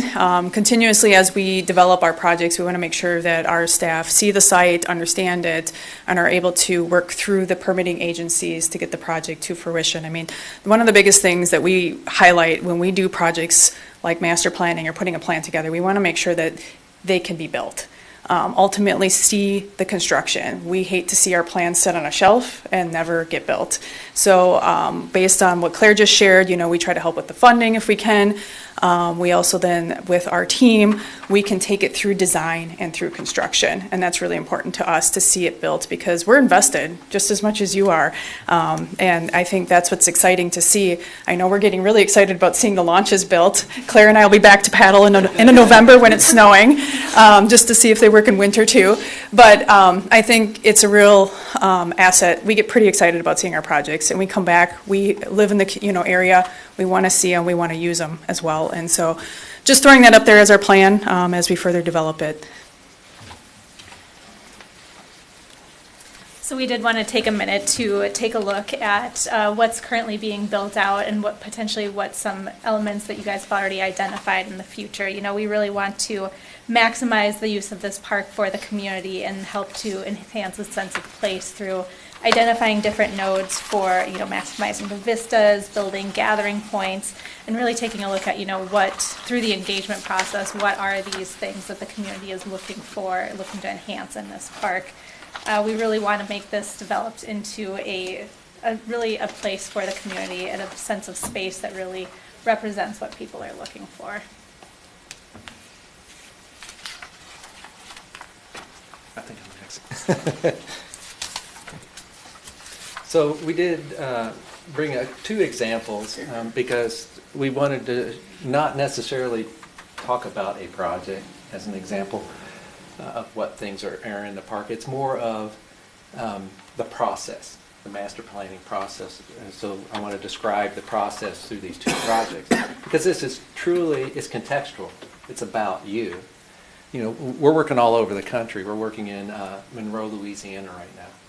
Monroe, Louisiana is totally different than Minnesota. So it's all about Monroeans there, and it's all about Dayton here.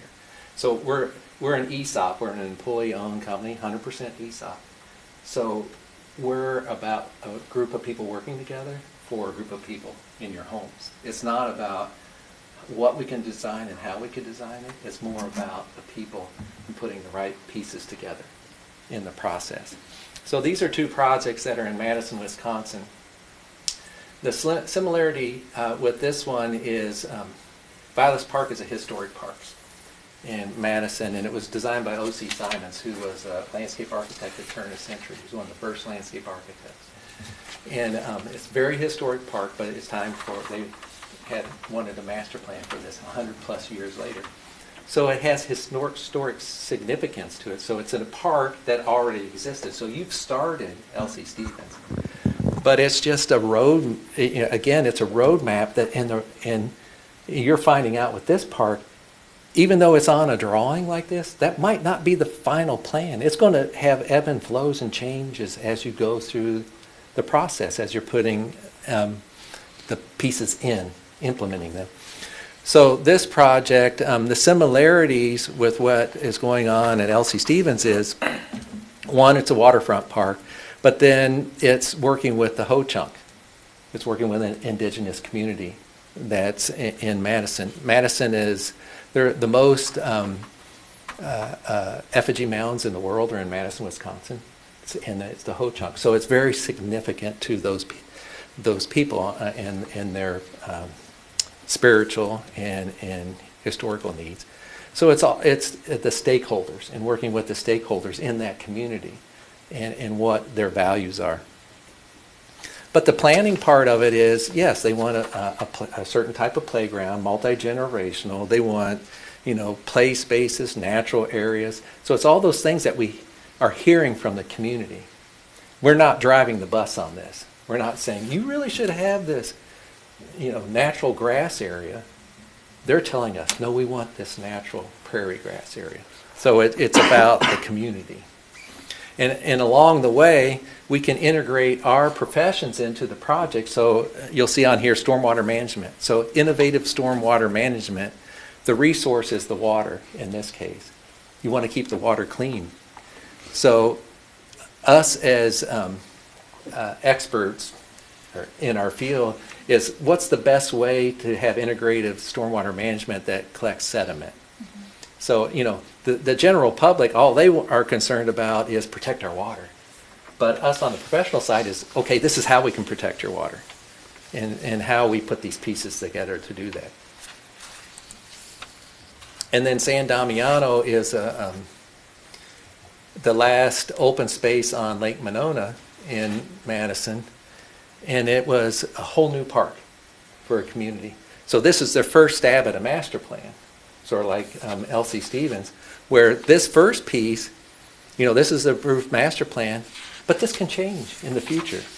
And so this project is phased, and we went through the master planning process. We have a cost estimate. The cost estimate is broken down into phases, buildable chunks, and we organize it in such a manner that the development or the implementation wasn't pieces sporadically put on the landscape. It was working in large pieces to build out so that you had significant areas of use. Sort of like Elsie Stevens, you have the one side that has been built out, and you move to the next piece and the next piece, and these pieces are all usable in some form. And at the end of the day, the whole thing is done. But this plan can change. This is not saying this is set in stone, but as we move through each project, this plan was what the community wanted at this stage. But once we get to, say, phase 3, there might be a change in something. Nature play area. Well, they might say, we don't want a nature play area at this time because we found that we're using the park this way. And we got to change our thinking. But again, this is another one where we worked with the Ho-Chunk. It has a village site on it. So it's historic as well, and taking it in mind the history of the site and the people that are involved in it. So it's more than just physical design. It's people. And it's working with the people of the community.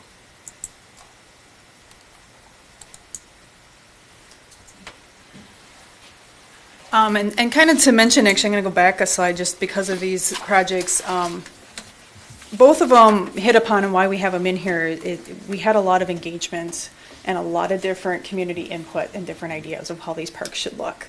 And it takes a lot to bring those ideas together. And as a growing community that we see in Dayton, as well as what we saw in these two particular projects, how do we bring that all into one plan? And we have the tools to do that through our engagement process, through the discussions, through the meetings that we have set up in the process. It's really important to, like Dan said, boil it all down into a final draft concept, bring that back to the public to say, hey, this is what we heard. This is what we put together. Do you still agree, or is there any final tweaks to this? And then you leverage that document to further figure out then how we're going to phase it, budget it, start looking for funding if we need to, and then start tackling the project to get it built. These were both destination parks, really important key critical parks to the community, which we see in Elsie Stevens. They're community parks, so you're not just getting your residents who want to use the space, but you're also trying to drive people to the community. And that's what we heavily saw when we did the paddling trail study. It's just trying to get more people into Dayton to help drive the need to have businesses come here, more restaurants. We even talked about a hotel, because somebody might want to come an overnight stay. I mean, Dan and I talk all the time about his paddling trips and where he's going and where I'm going and why we pick those communities to go to because of what else they have for opportunities. And so I think that's what's really important why we show these two projects, but we really are here to talk about your project. So again, as Dan had mentioned, we want to make sure that communication stays open. So he talked about, and we've been talking with Marty about biweekly email updates to him and whoever would be the point contact on this project as well, to make sure that they know what we're doing and what we're working through every couple weeks. We'd have a monthly update that can be slid into your packets or the council packets, wherever you need to post that information. We also have a tool called Client Feedback Tool. It is a survey online that we send out. It gets pushed out through a software program, and it can be sent to all of you or one of you to provide us feedback, like how are we doing? Are things going well? Are things off the rails? Or no, you guys are spot on, keep going, or hey, can we maybe tweak things? We want to make sure that this, and we know it goes as a fluid process. So we set a scope based on what we saw in the RFP, but if there are tweaks, we're happy to tweak it. And we've had to adjust. I mean, doing the water trail project, we had to adjust because that happened when we started talking about the project prior to COVID. COVID hits. Well, how are we going to continue to build out that project and make it successful? So communication's key. With that, just kind of a wrap-up piece here. We obviously have the experience of working with you guys already and starting with the Water Trail project. We were on a call even with Three Rivers Park District today, talking about next steps even with Gooden Park. So we leverage our connections, looking for those opportunities, and we want to make sure that these projects can get built and in a timely manner as to how you guys want to rank the priority on them. We have our dedicated project manager, Dan Williams. Christian is the dedicated project manager on the construction project end, so that's why we're all here tonight, is just to kind of give you an actual face to the team. We showed you a couple key projects. What we didn't show you tonight is built projects. We do have additional slides if we want to look at any other pretty pictures, but we really wanted to make sure that we left time, knowing we had about 20 minutes, to leave it for questions for your project, because we're here to answer your questions. And we have our expertise. We have a, like I said, full service consulting firm here that we can take things from the start to the finish and try to make your vision come to life. So with that, we sped through that. I think we did that in good time here. 1 minute to spare for questions. So yeah, we're happy to take any questions from you all. So I was curious, I was looking at your fee schedule, but there's nothing on there on engineering, and yet we have engineering. So is that Yeah, Can so you what- share your engineering rates with us? Because that's going to impact the total Well, I'm on there for cost. QC, and so in the master planning process, we do have our engineers look over the master plan. So as Dan and Claire and Eleanor work on the overall picture itself, I get brought in, or Christian would get brought in to do an analysis as to what pieces are buildable, it doesn't work within your guidance, your zoning code, things like that, trying to make sure that it all matches up and that it actually can get constructed and it's feasible. I believe I'm on there, and I don't, Christian's a little bit newer to MSA, but his rate is supplemented with, we're brought in to help with the cost estimating side, so the hours are built into the plan, you just don't see it broken out all Okay. specifically. I So was just we curious. take engineers all the way from the beginning to the end, because we view it as a collaboration process, because again, the last thing we want is a plan that isn't buildable, so. I'm very passionate about it, so I butt my way into a lot of projects. I'm like, hey, what are you guys doing over there? Oh, thank you. I just wanted to understand that better, so thank you. I had kind of a similar question. You mentioned having a grant team, and I know with our other projects, the grants you secured have been awesome. I don't see that called out in here. Is that a separate cost to have them engaged, or is that something that we would have access to as part of this project for grant opportunities? Yeah, so it kind of is, it depends. I mean, we'll engage them as part of the project, as part of the overall master plan. We start to feel out what the Sure. sources might be and identifying them and looking at the timing of them, when you guys start to identify what phases potentially you want to build out, which are the programs. Sure. If we go into the next level of needing to apply for the grant and you want to use MSA's resources for that and starting to Okay. engage at a heavier level, then we would be looking at probably some additional fee for that. Okay.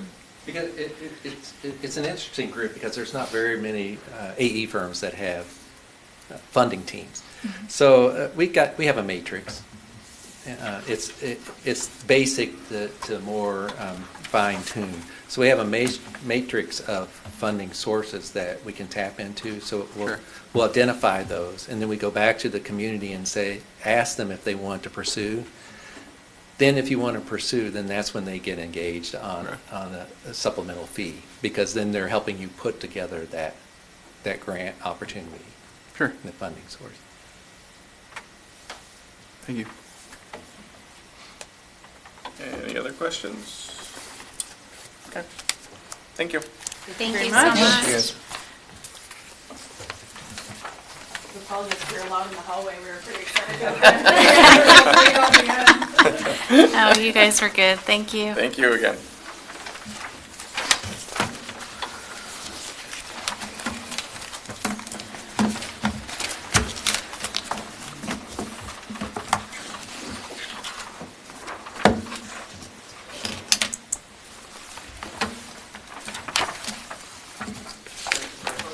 No, leave it open.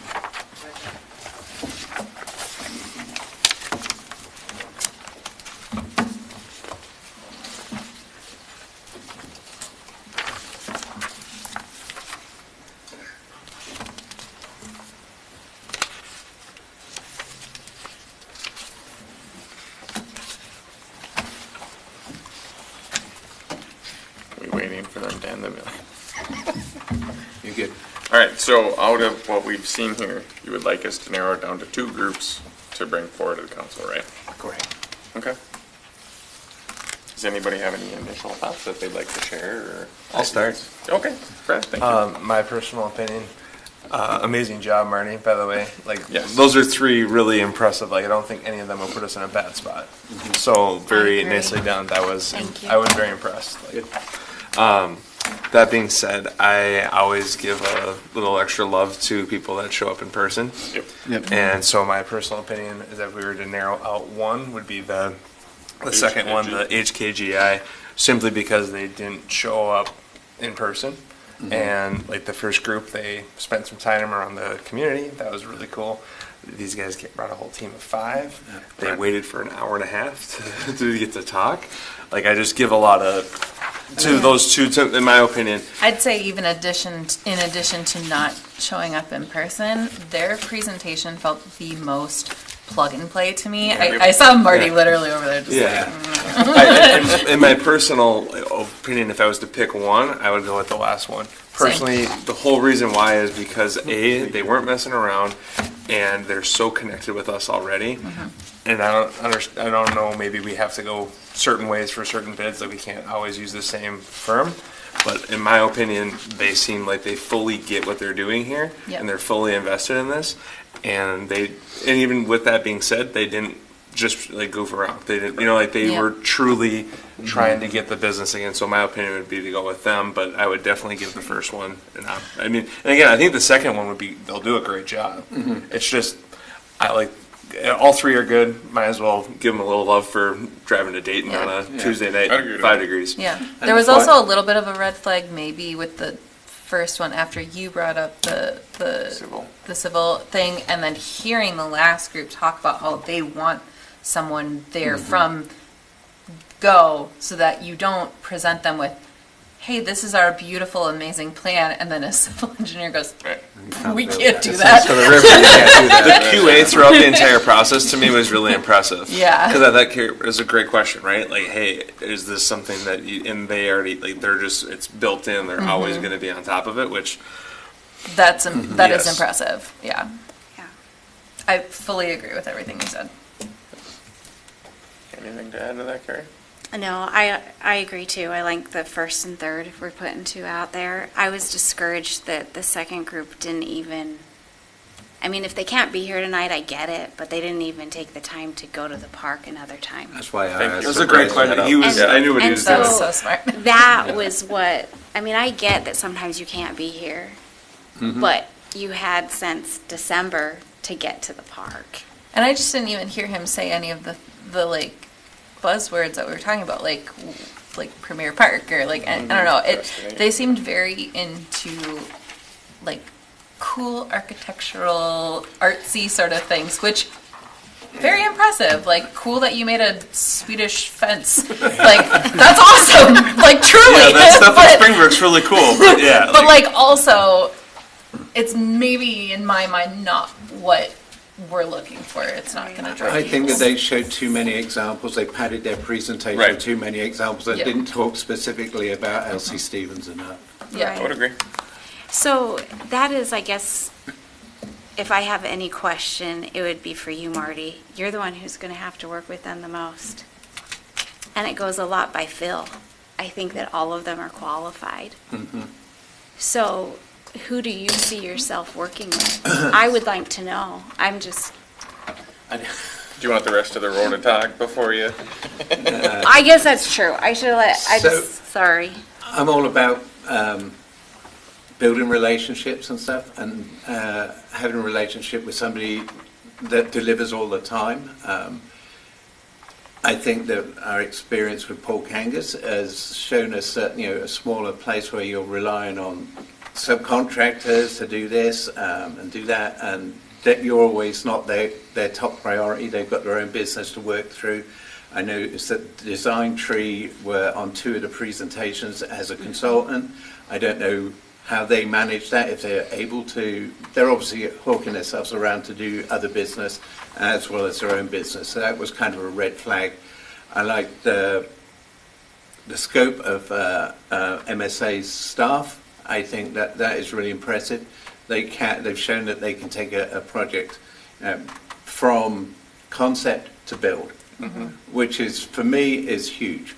I don't want to go from having one firm do the design and then 3 years down when you get to phase 2, then there's somebody else there who wasn't part of the master planning, doesn't know what was going on, and they're trying to work that through somebody else's plans. That doesn't really always work out that well.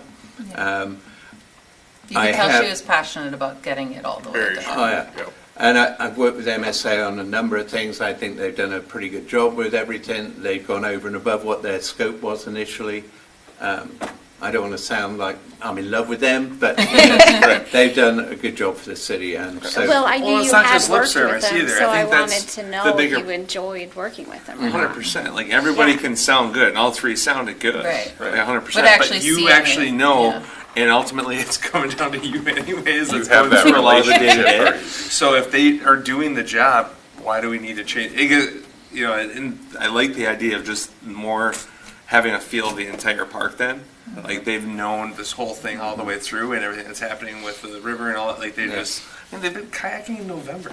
Like, I'm sorry, they're just more invested than these other guys. The second ones, they've never even been to the park. Like, Yeah. again, I understand they've been busy and stuff, but it seems like MSA wanted a lot more, and so that would be. I also like that they took into consideration like environmental impacts of having things near the river and just like how that all because Low footprint. Yeah, exactly. And they're very big on the ADA compliance and all that kind of thing as well. That's huge because that was the one thing I worried about with the first group was they were talking about like all these features along the water, and then I was like, I mean that's cool, but also along with that, making sure that we don't degrade the shoreline. Right. Anything else, Carrie? No, that's what I had. Thank you. I too would get rid of the second one, go with number 1 and 3, let the rest of the group, things I heard I liked. The first group, they implemented an older master plan and rejuvenated it to something more, so it shows history that they've done this stuff before. Actually took the time, you know, like you guys said, went for a site walk, gave the town a feel. But then number 3 with county projects, you already have the relationship there, which is great, makes it easier. And then again, like you said before, design and construction from start to finish. I love it. I've never even eaten at Dean's. It's great. I shouldn't admit that probably, but. They're open on Monday, they're not open on Mondays. They have Easter specials, just call for how many people. Friday prime rib's good. Okay. Convincing me. So yeah, like others, MSA was probably my top contender. I mean, anyone could have looked at our old minutes and seen what we've talked about and wanted at that park. They're the ones who had it in their slides. You know, they have the advantage of having worked with us, but again, anyone could have done that homework. And then I would put the first one, the Damon Farbor, as my second, and eliminate the HKGI. Cool. All in agreement. The only concern I have, and obviously each one said it can be addressed, is timing. Right? Slow and steady is good, I get it, but we already have somewhat of a plan there. It's very important to have engagement with the citizens so they know what's going on. 6 months to 9 months, yeah, it's a little out there. Yeah, I think that investment in time, you know, pays off in the end, especially with a master plan like this, where you're not looking to construct something. You know, you got to get the master plan right in the first place, and then you know, spend that time and talk with all the stakeholders, which is what we did with the water trail, and that led to other things coming up for us just by going through that process. That's great. Scott, do you have anything you want to add?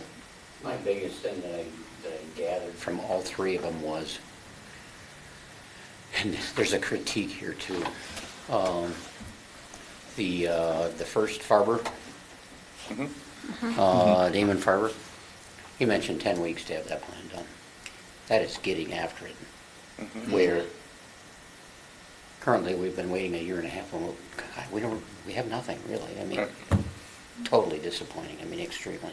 To where I personally just don't have the time of day for it.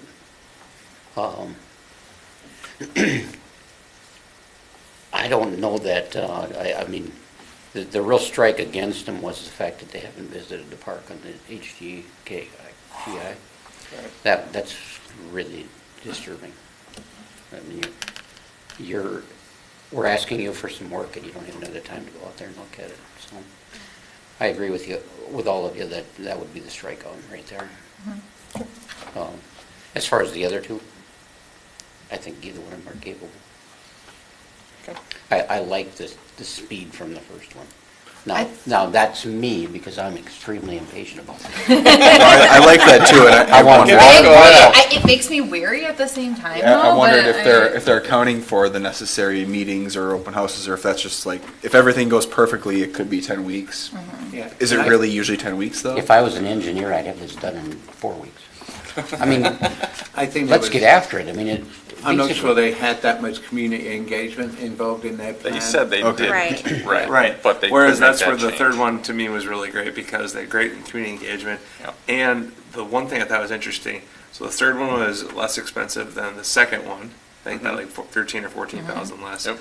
But the first one never gave us a bid, they gave it hourly. Or did I miss I that? wrote down It's- 33.5. It was 33.5 at the end. Yeah. On page So, 15 of theirs. If they were to take the same amount of time, they're about equal. Yeah, that's what I'm thinking. Yeah, and Oh, that's sure. the thing is like 33.5 in 10 weeks versus 58 over 6 months. And plus, they've got no engineering on that either. Valid point. So it sounds, it's lower, but it's going to be more. Yeah, it will balance out once that's they. how they- when So they- MSA never the junk said fees aren't 6 months though. What was that, Scott? MSA never said 6 months. On there. I didn't hear it. So they said 6 to 9. Yeah, Oh, in the- on in the- there, in the- in in their the- bid, It shows a it says calendar. 6 months. So It's the pretty second early on group there. said 7 months. The 7 to third- 9. Yeah, and the third group said 6. Okay. Their public engagement being 2 months long too, I don't know if there are places where we could squeeze a little bit. Sure. Yeah, MSA basically Especially said it'd since be we done have by a lot of- August, and it'd be 70 or 58.5 or something like that, right? Right.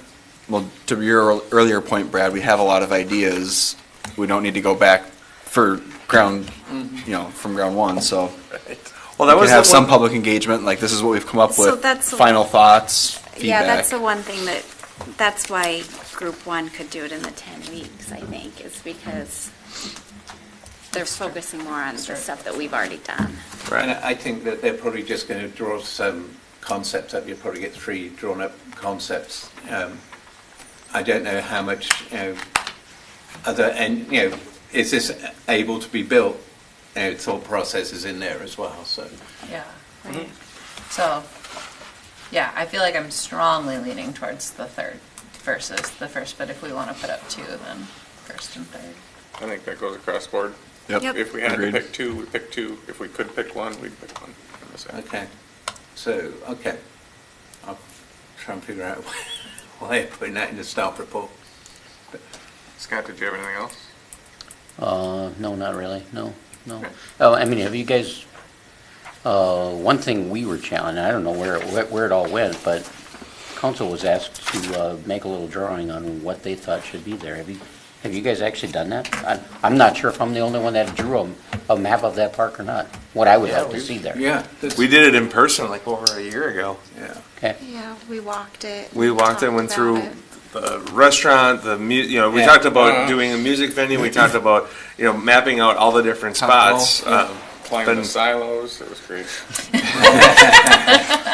Try not to How breathe about the too barn? hard. But we talked about, even the possibility of what happens with the open field area, right? And what that could become and all the different things. Yeah, we've walked it, drawn it, with kind of the whole. Okay. I think I've got, there was some notes and stuff that we took, and that was in the next Park Commission packet and stuff, so we could pull those back out again and include that stuff. I mean, everything from, there was some talk about community gardens at one time and all kinds of stuff. We've gone through everything. Oh, yeah. Yeah. Top golf. Oh, yeah. You name it, Scott. We've thrown it out. Zip line. Yeah, I heard about the top golf. Yeah, zip line across the river. All That'd be right. awesome. Just like our neighborhood. Yeah, exactly that. So announcements, reminders, are we still invited to the 25th council meeting? I will get that sorted out. It might move now because some things have changed, but you're trying to get a joint council Park Commission meeting in March, yeah? Well, The 28th was to Here we go. discuss the 95% plans, yeah? so we were just invited to go to the 25th in order to be able to share our ideas about.